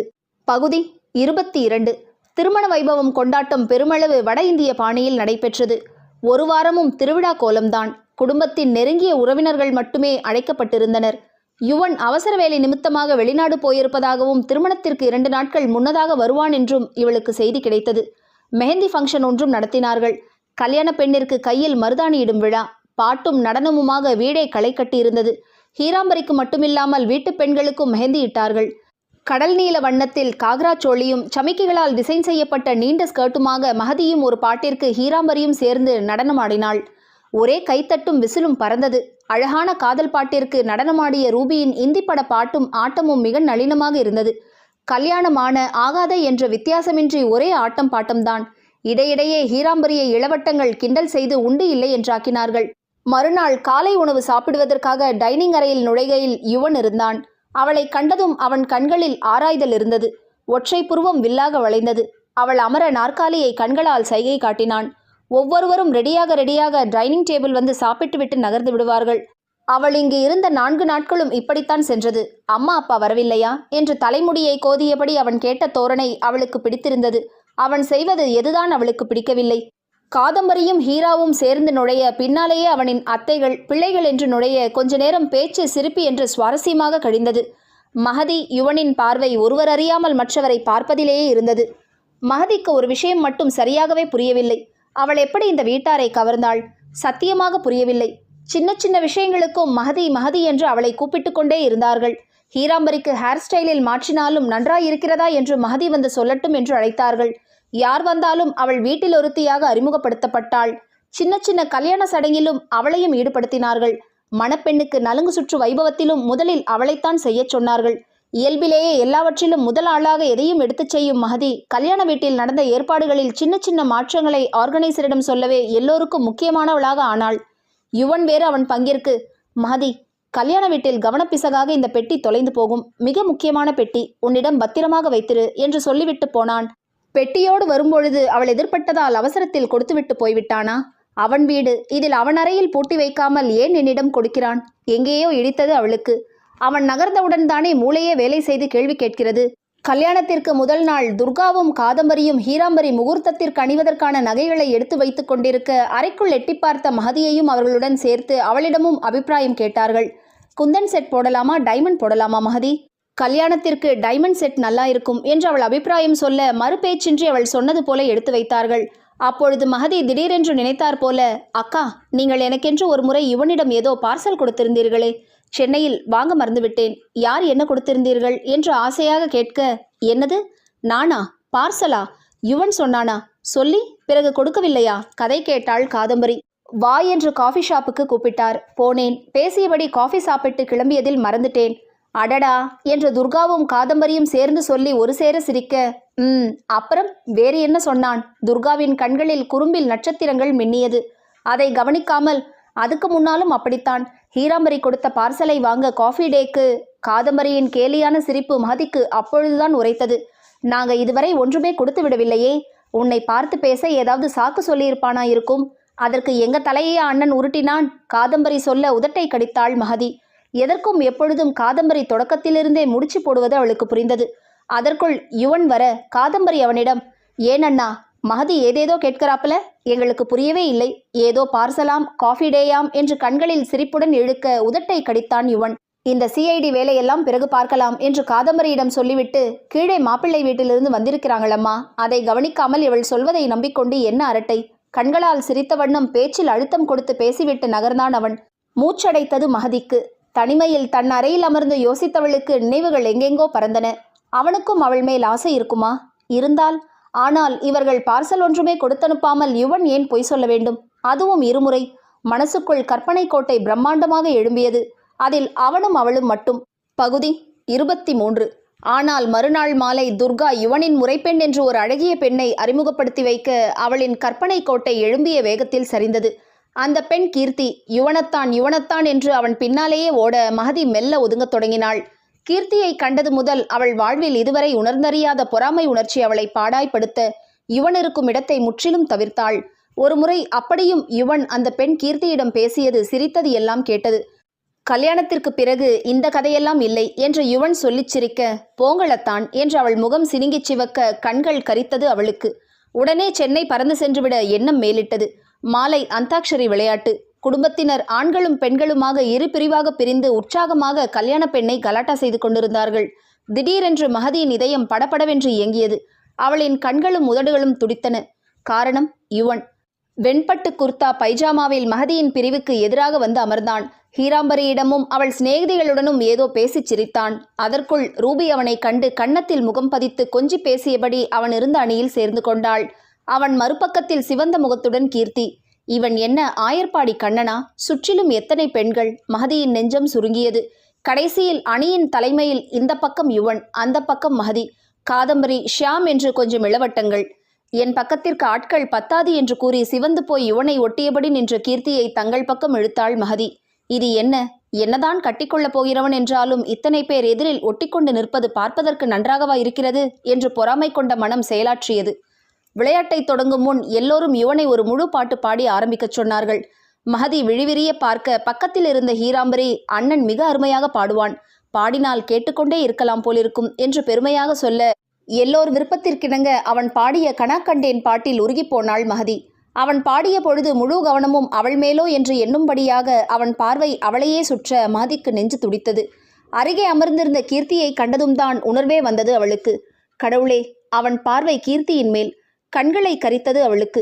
இருந்தாலும் கல்யாண வீட்டின் கலை குறைந்துவிடக்கூடாது என்பதே கவனமாக விளையாட்டில் மனதை செலுத்தினாள் மஹதி. ஆனால் அது வெகு கடினமாக இருந்தது. அந்தாக்ஷரி விளையாட்டு முடிந்ததும் கூட்டம் கலைய மஹதி என்று அழைத்தபடி வந்த யுவனை கவனியாதவள் போல வேகமாக மறுதிசை நோக்கி நகர்ந்தாள் மஹதி. அவன் அருகாமையில் அவள் தன் மனதை காட்டிக் கொடுத்து விடுவாளோ என்ற பயம் அவளை வேகமாக பீடித்தது. அவன் இருந்த பக்கம் செல்வதை தவிர்த்தாள். அதை கவனித்தது போல காதம்பரி வேண்டுமென்றே மஹதியை ஏதோ ஒரு வேலை சொல்லி யுவனிடம் மறுபடி அனுப்ப மஹதி உதட்டை கடித்தாள்.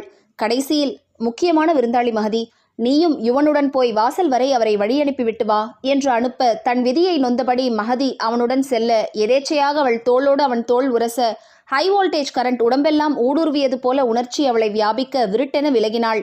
அதை கவனித்த அவன் முகம் சுருங்கியது. பகுதி 24. ஹீராம்பரியின் திருமணம் இனிதே முடிந்தது.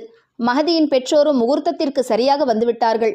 மறுநாள் மஹதி அவர்கள் கிளம்பும்போது தானும் அவர்களுடனே செல்வதாக காதம்பரியிடம் சொல்லிவிட்டாள். இனி துர்கா ஆண்டியிடமும் விடைபெற வேண்டும். மாலை ஃப்ளைட் டிக்கெட் புக் பண்ணி ரெடியாக வந்தது. கல்யாண வீட்டில் தொலைந்துவிடப் போகிறது, இது முக்கியமான பெட்டி, பத்திரமாக வைத்துக்கொள் என்று அவன் கொடுத்துச் சென்ற சின்ன பிரீஃப் கேஸை அவனிடம் கொடுத்துவிட்டால் அவளும் கிளம்பிவிடலாம். ஆனாலும் பீரோவில் வைத்து பூட்டாமல் அவளிடம் ஏன் கொடுத்தான்? யுவன் பிஸியாக இருப்பானோ என்னவோ, கண்களில் காணவே இல்லை. 1000 வேலையை வைத்திருப்பவன், கையில் ரெக்கை முளைத்தது போல பறப்பவன், அதிலும் அந்த கீர்த்தியின் நினைவால் உலகத்தை மறந்திருப்பவன் என்று அவள் மனம் சலிக்க பெட்டியுடன் அவனுடைய அலுவலறையை எட்டி பார்த்தாள். அங்கும் இல்லை. மெல்ல ஹாலில் நுழைந்தாள். எங்கே பெட்டியும் கையுமாக கிளம்பிவிட்டாய் என்று அவனின் திடீர் குரலில் திரும்பினாள்.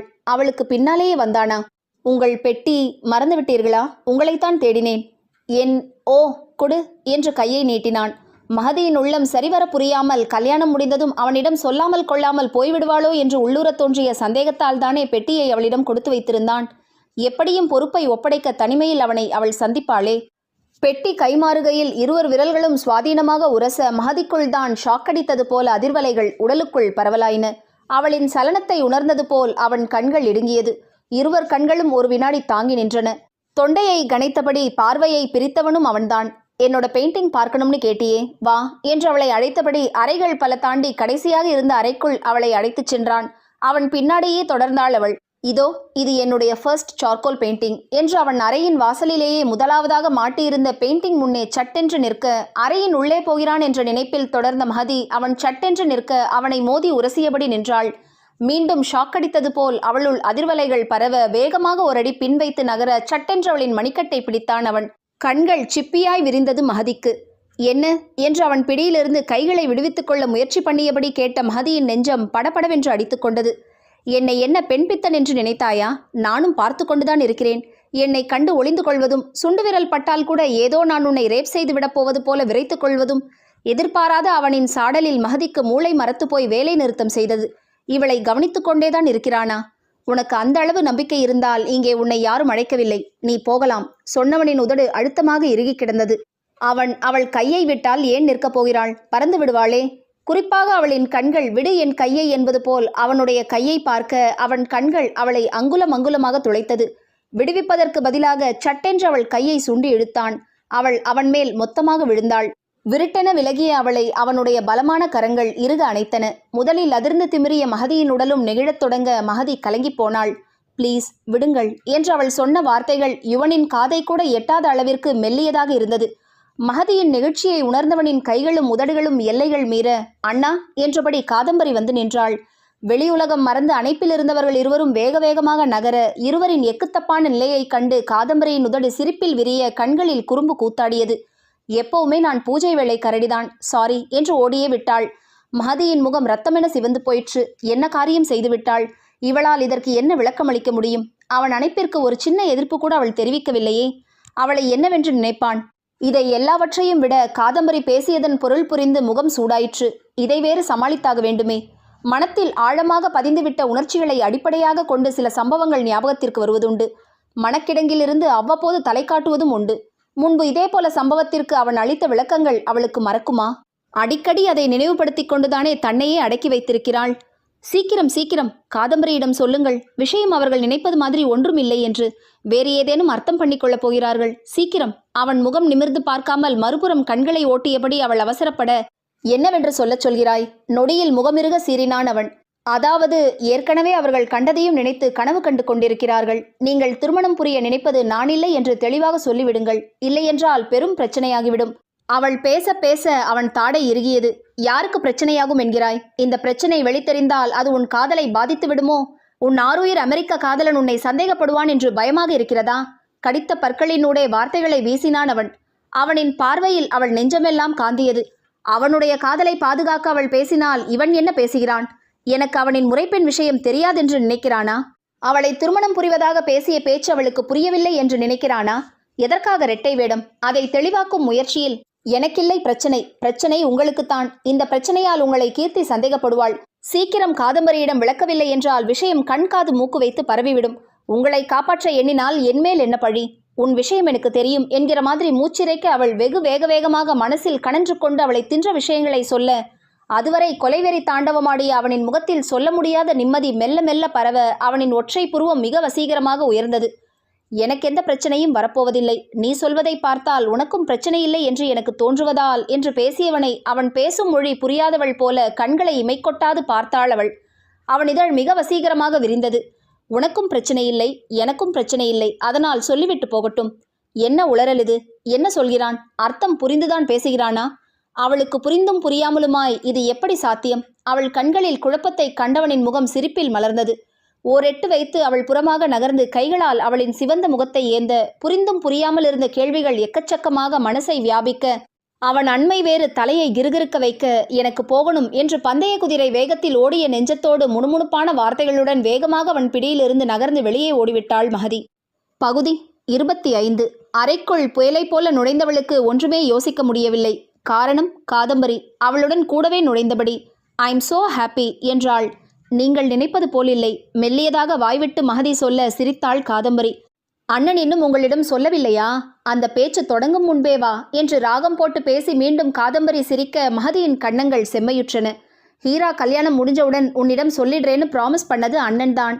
ப்ளீஸ் புரியும்படி பேசுங்களேன். கண்களை தரையில் ஒட்டியபடி மகதி பேசிய வார்த்தைகள் தெளிவாக இருந்தாலும் மிகவும் பலகீனமாக இருந்தது. மகதி, மடலேறுதல் என்று கேள்விப்பட்டிருக்கிறாயா? பொங்கி பொங்கி வந்த சிரிப்பை அடக்கியபடி காதம்பரி கேட்க மகதி காதம்பரியை இமைக்காமல் பார்த்தாள். நேற்றிலிருந்தே காதம்பரி இதே போல அடிக்கடி அவளை பார்த்து ரகசிய சிரிப்பு சிரிக்கிறாள். அவள் நிலைமைதான் சிரிப்பாய் சிரிக்கிறதே. இதில் யாரை குறை சொல்ல? சங்க காலத்தில் மடலேறுதல் என்பது ஒரு விதம். இது பெருந்திணை பகுதியில் அமையும் பிரிவு. ஒரு பருவமங்கையை காணும் இளைஞன் அவளை அடைய விரும்புவானாம். அவளுக்கு அவன் மீது அன்பு ஏற்பட்டாலும் அவனுக்கு அவள் மேல் அன்பிருக்கிறதா என்று தெரியாமல் அன்பில்லாதது போல் நடந்து கொள்வாளாம். அதனால் கோபமுறும் அவன் தாங்க முடியாத ஒரு சமயத்தில் அவளைப் போல் உருவத்தை தீட்டி அதை தெருத்தெருவாக கொண்டு காண்பித்து இவள் எனக்கு உரியவள் என்பதை சொல்லாமல் சொல்வானாம். இப்படிப்பட்ட செயலுக்கு மடலேறுதல் என்று பெயர். எதற்கிந்த பழைய காலத்து இலக்கியத்தை காதம்பரி மெனக்கெட்டு சொல்கிறாள் என்று புரியாமல் மகதி கண்களை விரிக்க, புரியவில்லையா மகதி? என்று கண்களில் சுட்டித்தனம் மின்ன காதம்பரி கேட்க, ஏதோ வம்பு பண்ணுகிறாள் காதம்பரி என்பது மட்டும் புரிய குனிந்து உதட்டை கடித்தாள் மகதி. இந்த மடலேறுதல் காலம் காலமாக நடக்கிறது, நடந்து கொண்டே இருக்கிறது என்று எனக்கு நேற்றுதான் புரிந்தது தெரியுமா? ஆனால் காலத்துக்கு தகுந்த மாதிரியான மாற்றங்களோடு என்றவளின் கண்களில் அத்தனை குறும்பு. நீ இன்னும் பார்க் என்றவள் தொடங்க, மகதி என்று அழைத்தபடி அரைவாசலில் வந்து நின்றவன் யுவன். அண்ணனை மகதியின் அறையில் கண்டதும் அவள் முகத்தில் மீண்டும் சிரிப்பலைகள். நான் வரேன் மகதி, ஆல் தி பெஸ்ட் அண்ணா என்றவள் கண்ணடித்து யுவனை பார்த்தபடியே செல்ல, வாலு என்று சிரித்தவனின் முகம் சிவந்து கிடந்தது. மகதி என்றபடி அறைக்குள் வந்தவன் மேலே என்ன பேசுவதென்று புரியாமல் தடுமாறி நின்றான். அதற்குள் துர்காவும் மகதி அறைக்கு வந்தார். மகதி, காதி சொன்னா நீ உன் அப்பா அம்மாவுடன் இன்று நைட்டே கிளம்ப போறாயாமே. ஹீரா போனதே வீடு வெறிச்சுன்னு கிடக்குது. நீ இன்னும் கொஞ்ச நாள் இருந்துட்டு போகக்கூடாதா என்று பேசியபடி உள்ளே வந்தவர் முகம் சிவந்து கையால் தலையை கோதியபடி மூச்சை வேகமாக உள்ளிழுக்கும் மகனை கண்டும் உதட்டை கடித்துக்கொண்டு தலையை குனிவதும் நிமிர்ந்து யுவனை பார்ப்பதுமாக இருந்த மகதியை கண்டு ஒருவாறு நிலைமையை ஊகித்து விட்டார். தைரியமாக காதலை சொல்ல முடியாமல் எங்கே சொன்னால் மற்றவரிடம் பிரதிபலிப்பு இருக்குமா என்று அவர்கள் இருவரும் தயங்கியபடி இருக்க, ஆனால் வீட்டில் உள்ளவர்களுக்கு இருவர் கண்களும் ஒருவர் அறியாமல் மற்றவரை பார்க்கும் பார்வையில் எல்லா விஷயமும் புரிந்து போயிருந்தது. யுவனின் ஆசை மகதியிடம் இருப்பதை உணர்ந்ததிலிருந்தே வீட்டில் யாவருக்கும் மகதி மிக பிரியமானவளானாள். அங்கு அப்போது பரவியிருந்த சூழ்நிலையை உணர்ந்த துர்கா, யுவன், உங்களதையும் அடுத்த முகூர்த்தத்திலேயே முடிச்சிடுவோமா? கண்களில் கோடி கோடியாக ஆசையையும் ஆனந்தத்தையும் அடக்கியபடி அவர் கேட்க, அம்மா ப்ளீஸ் என்று யுவன் முகம் சிவக்க கைகளால் கூந்தலை அலைந்தபடி சொல்ல, துர்கா வாழ்க்கையில் முதல் முறையாக வெட்கப்படும் மகனை நெஞ்சு நிறைய பார்த்து பூரித்தபடி நகர்ந்தார். அவர் அறையை விட்டு சென்ற சில பல நொடிகள் மௌனத்தில் கரைந்தது. பேசுவதற்கு அவனும் வார்த்தைகளை தேடினான். உன் அம்மா அப்பாவிடம் நம் திருமணத்திற்கு பேசட்டுமா மகதி? உனக்கு சம்மதமா? யோசித்து யோசித்து அவன் வார்த்தைகளை கோர்த்த விதம் அவளுக்கு ஏனோ மனதிற்கு ஏமாற்றமாக இருந்தது. அவன் பேச்சில் காதல் இல்லை. ஆனால் ஏன், எப்படி திடீரென்று அவனால் இப்படி கேட்க முடிந்தது? அவனுடைய முறைப்பெண் என்ன ஆனாள்? பகுதி 26. ஒரு வார்த்தைக்கு 100 வார்த்தைகள் பேசும் மகதி அவனின் வார்த்தைகளுக்கு உதட்டை கடித்துக்கொண்டு நின்றிருந்த விதம் யுவனுக்கும் ஏமாற்றமாக இருந்தது. மகதி பதில் வராமல் போகவே வார்த்தைகளில் அழுத்தத்துடனும் பதட்டமுடனும் யுவன் கேட்க, மகதியால் கேள்வியை அடக்கவே முடியவில்லை. என்ன திடீரென்று? அவளுடைய கேள்வியில் அவன் உதடு அழுத்தமாக இறுகியது. சில நொடிகள் அவளை வைத்த கண் எடுக்காமல் பார்த்தவன் பின் மெல்ல நடந்து அவள் அருகில் வந்து அவள் மணிக்கட்டை பிடித்தான். அவன் செய்கையில் அவள் புருவத்தை உயர்த்த, வா என்னோடு என்று அவள் கரம் பற்றி மீண்டும் அவனுடைய பெயிண்டிங் வைத்திருந்த இடத்திற்கு அழைத்து வந்தான். அப்படி அழைத்து வந்தவன் பின் அந்த அறையின் மறுகோடியில் அவளை நிறுத்தினான். அங்கே கண்ட காட்சியில் மகதி வார்த்தைகளால் வடிக்க முடியாத உணர்ச்சியால் ஆக்கிரமிக்கப்பட்டாள். வரிசையாக அங்கிருந்த 3 பெரிய கேன்வாஸில் மகதி ஓவியமாக இருந்தாள். 2 கண்கள் மட்டும் தெரிய முகமூடி அணிந்திருந்த மகதியின் கண்கள் மட்டும். முதலில் நான் உன்னால் கவரப்பட்டது உன் கண்கள். அழுத்தமான அவனின் ஆண்மை நிரம்பிய குரல் அவள் காதருகே ஒலித்தது. நாற்காலியில் முகமூடி கழுத்து வரை இறக்கப்பட்ட மகதி கண்மூடி தூங்கிய கோலம் முழு உருவமாய் அவளை அத்தனை அழகாக வரைந்திருந்தான். My sleeping beauty. என்னை நீண்ட நாட்கள் தூங்க விடாமல் நீ தூங்கிய கோலம். காதில் கிசுகிசுப்பாய் அவன் குரல். அடுத்த பெயிண்டிங் அவளும் லேக்காவும் அவனுடைய வெண்ணிற டொயோட்டோவை இடித்துவிட்டு ஸ்கூட்டியை திருப்பிய கோலம். இனி பார்ப்போமா, விதி தானாக உன்னை என்னிடம் சேர்க்குமா என்று நான் ஏங்கிய சமயம் மீண்டும் உன்னை என் காரின் முன்னாலேயே கண்ட கோலம். நீ கேட்டது போல் இது திடீரென்று முளைத்த காதல்தான் மகதி. ஆனால் இப்பொழுதல்ல, அது கிட்டத்தட்ட 1 வருடத்திற்கு முன் உன்னை முதலாக உன் கண்களால் வசீகரிக்கப்பட்டு அந்த கண நேரத்தில் திடீரென்று உன்மேல் காதல் வைத்தேன். அந்த திடீர் காதல் என் மனதில் எப்படி விருட்சமாக வளர்ந்திருக்கிறது என்று எனக்கு மட்டும்தான் தெரியும். அவள் அருகே தீண்டும் தூரத்தில் நின்று அவன் முணுமுணுத்த வார்த்தைகளை கேட்டதும் மகதியின் தலை கிறுகிறுத்து போனது. நெஞ்சம் படபடவென்று ரெட்டிப்பு வேகத்துடன் வேலை செய்தது. என்னை மயக்கி கடத்த உன்னால் முடியுமா மகதி? என்னை ஓர் அறையில் அடைத்து வைக்க பெண்கள் இருவரால் முடியுமா? நான் அத்தனை சுலபமில்லை மகதி. கராத்தே, ஜூடோ என்று பல வித்தைகளை கற்றவன். உன் 2 கண்வீச்சால் அதன் தாக்கத்தால் நான் கடத்தப்பட என்னை அனுமதித்தேன் தெரியுமா? அவளின் நெடுநாளை சந்தேகமும் உண்மைதானா? அன்று காரில் ஸ்கூட்டியை கொண்டு லேக்காவும் இவளும் மோதிய போது அவன் அடையாளம் கூட கண்டு கொண்டிருக்க மாட்டான் என்று நினைத்தால் அவன் அந்த நிகழ்ச்சியை தத்ரூபமாக வரைந்து வர்ணம் தீட்டியிருக்கிறான். அவள் மேல் ஆசை இல்லாமல் காதல் இல்லாமல் எப்படி இப்படி அவளை ஓவியமாக தீட்ட முடியும்? பிரமிப்பு, சந்தோஷம், நாணம் என்று எல்லா உணர்வுகளும் அவளுள் கலந்தடிக்க அதை தாங்க முடியாமல் அவள் கால்கள் துவண்டன. துவண்டவளை தாங்கின யுவனின் வலிமையான தோள்கள். விலகத் தோன்றாமல் மகதியும் கன்னங்கள் குங்குமமாக சிவக்க அதே நிலையில் நின்றாள். மகதியின் சம்மதம் அந்த மௌனத்தில் புரிந்தாலும், Mahathi, do you love me என்று அடக்க முடியாமல் ஆனால் அழுத்தமாக யுவன் தெளிவாக கேட்க மகதியின் சிவந்த இதழ்கள் அழகாக விரிந்தன.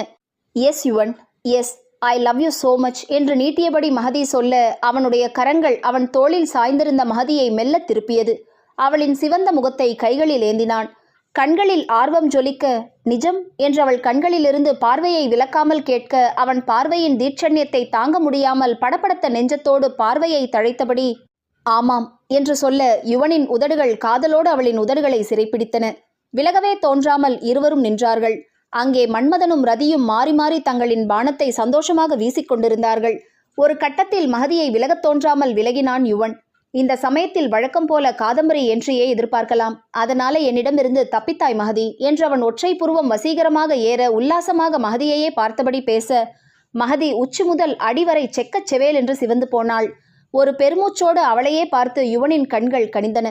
அவளை அருகில் இருந்த இரட்டை சோஃபாவில் அமர வைத்து தானும் அமர்ந்தான். சற்று தன்னை சமாளித்த மகதிக்கு அவனிடம் கேட்க வேண்டிய கேள்விகள் ஒவ்வொன்றாக ஞாபகம் வர, உங்கள் முறைப்பெண் என்று மகதி கேட்க, அவளுக்கென்ன, சந்தோஷமாக ஷியாமை கல்யாணம் செய்ய போகிறாள். முறைப்பெண் என்றால் என்னைத்தான் திருமணம் செய்ய வேண்டுமா? ஆனால் நிறைய குறிப்பு காட்டல்கள் அந்த பெண் ஹரிணி வந்ததிலிருந்து இருந்ததே. அதை அவனிடம் கேட்க, அம்மாவுக்கு நீ இன்னும் விலகி விலகி போவதாக சந்தேகம். உன் பொறாமையை தூண்டினால் உன் காதலை வலுவாக உனக்கு உணர்த்தலாமே என்று சொல்லியிருக்கிறார்கள். அம்மாவுக்கெல்லாம் எப்படி? உன்னை முதலில் வீட்டுக்கு அழைத்து வரும்போதே அம்மாவிடம் உங்கள் மருமகளை அழைத்து வருகிறேன் என்று தானே சொல்லி உன்னை அழைத்துச் சென்றேன். உன்னிடம் இதை பற்றி பேசியதில்லை. கொஞ்சம் பொறுமையாக இருக்கச் சொன்னேன். அவர்கள் பொறுத்து பார்த்தார்கள். நீ ஜாடையாக கூட உன் விருப்பத்தை யாரிடமும் காட்டாததால் உன் பொறாமையை தூண்ட ஹரிணியை இழுத்தார்கள் என்பது எனக்கு தெரியும். அதுவும் காதம்பரிக்கு விஷயம் தெரியாமலேயே முதலிலிருந்து சந்தேகம். அதுவும் நேற்று என்னுடைய ஆர்ட் கேலரியில் உன்னோட படத்தை பார்த்ததிலிருந்து என்னை ஒரே கிண்டல்தான். மகதிக்கும் சிரிப்பு வந்தது. உங்களை கல்யாண நேரத்தில் ஆள் வைத்து கடத்தியது ரூபி என்று அவர்கள் நினைத்து கொண்டிருக்கிறார்கள் என்று குறும்பு கூத்தாட மகதி சொல்ல, ரூபி நல்ல பெண் மகி. இன்டர்நெட் சேட்டிங் வழியே ஒரு வெளிநாட்டு பையனை காதலித்தாள். அதை குறித்து அவளுக்கு ஏகப்பட்ட விசாரிப்புகள். அதுவும் ஒரு முறை நான் கிரீஸ் நாட்டுக்கு போன போது அந்த பையனை பார்த்து பேசிவிட்டு வந்தேன். விசாரித்தும் பார்த்தேன். அதை பற்றி இங்கு யாருக்கும் தெரியாது. அதனால் அடிக்கடி அவளுக்கு சப்போர்ட்டாக ரகசியமாக பேச நான் வேண்டும். இது மாதிரி இன்னும் நிறைய அவளுக்கு உதவி இருக்கிறேன். ஆனால் அம்மாவும் காதம்பரியும் அவள் என்னோடு இணைந்து விடக்கூடாதே என்று மும்முரமாக அவளை கண்காணிக்க வேண்டுமென்றே இல்லாததை இருப்பது மாதிரி காட்டி வெறுப்பேற்றி கொண்டிருப்பாள். விளையாட்டு போல் இருப்பதால் அதை நான் பெரிதாக எடுத்துக்கொண்டதில்லை. மகதி, நீயும் காந்தனை பற்றி ஒன்றும் சொல்லவே இல்லை. அடுத்த முறை வந்து உன்னை கல்யாணம் செய்து கொள்ளப் போவதாக எத்தனை தீவிரமாக இருக்கிறார் என்று உனக்கு தெரியுமோ இல்லையோ, எனக்கு நன்றாக தெரியும். யுவன் அமெரிக்காவில் ஆள் ரெடியாக இருக்கிறான் என்று சொன்னது உங்களிடம் இருந்து என் உண்மையான மனநிலையை மறைப்பதற்கு. ஆனால் நிஜமாகவே ஒருவனை அம்மா அப்பா நிறுத்திய போது நான் அரண்டு போனேன். காந்தனிடம் கல்யாண பேச்சை எடுக்காதீர்கள் என்று பலமுறை சொல்லிவிட்டேன். இருந்தாலும் மண்டையில் ஏற்றுக்கொள்ளவே மாட்டார்கள். அதற்கு மேல் வேறு என்னால் எதை சொல்ல முடியும்? மகதியை அவன் நெஞ்சில் சாய்த்துக்கொண்டு நெஞ்சு நிறைய காதலை கண்களில் சுமந்து கொண்டு, மகதி, கல்யாணத்தை நாளையே முடிச்சிடுவோமா? I don't think I can wait any longer என்று காதலுடன் பேச மகதியின் முகம் வெட்கத்தில் சிவக்க, வீட்டின் வரவேற்பறையில் துர்கா மகதியின் தாய் தந்தையிடம் யுவன் மகதி கல்யாண விஷயத்தை முகம் ஜொலிக்க மனம் நிறைந்து பேச, அடுத்து வந்த சுபமங்கள முகூர்த்தத்தில் யுவன் மகதி திருமணம் அரங்கேறியது. சுபம். இந்த சேனலை இன்னும் சப்ஸ்கிரைப் பண்ணலைன்னா சப்ஸ்கிரைப் பண்ணுங்க. அப்படியே பக்கத்தில் இருக்க பெல் பட்டனையும் ப்ரெஸ் பண்ணுங்க. இந்த ஆடியோ நாவல் சேனல் உங்களுக்கு பிடிச்சிருந்ததுன்னா லைக் பண்ணுங்க, கமெண்ட் பண்ணுங்க, ஷேர் பண்ணுங்க. நன்றி.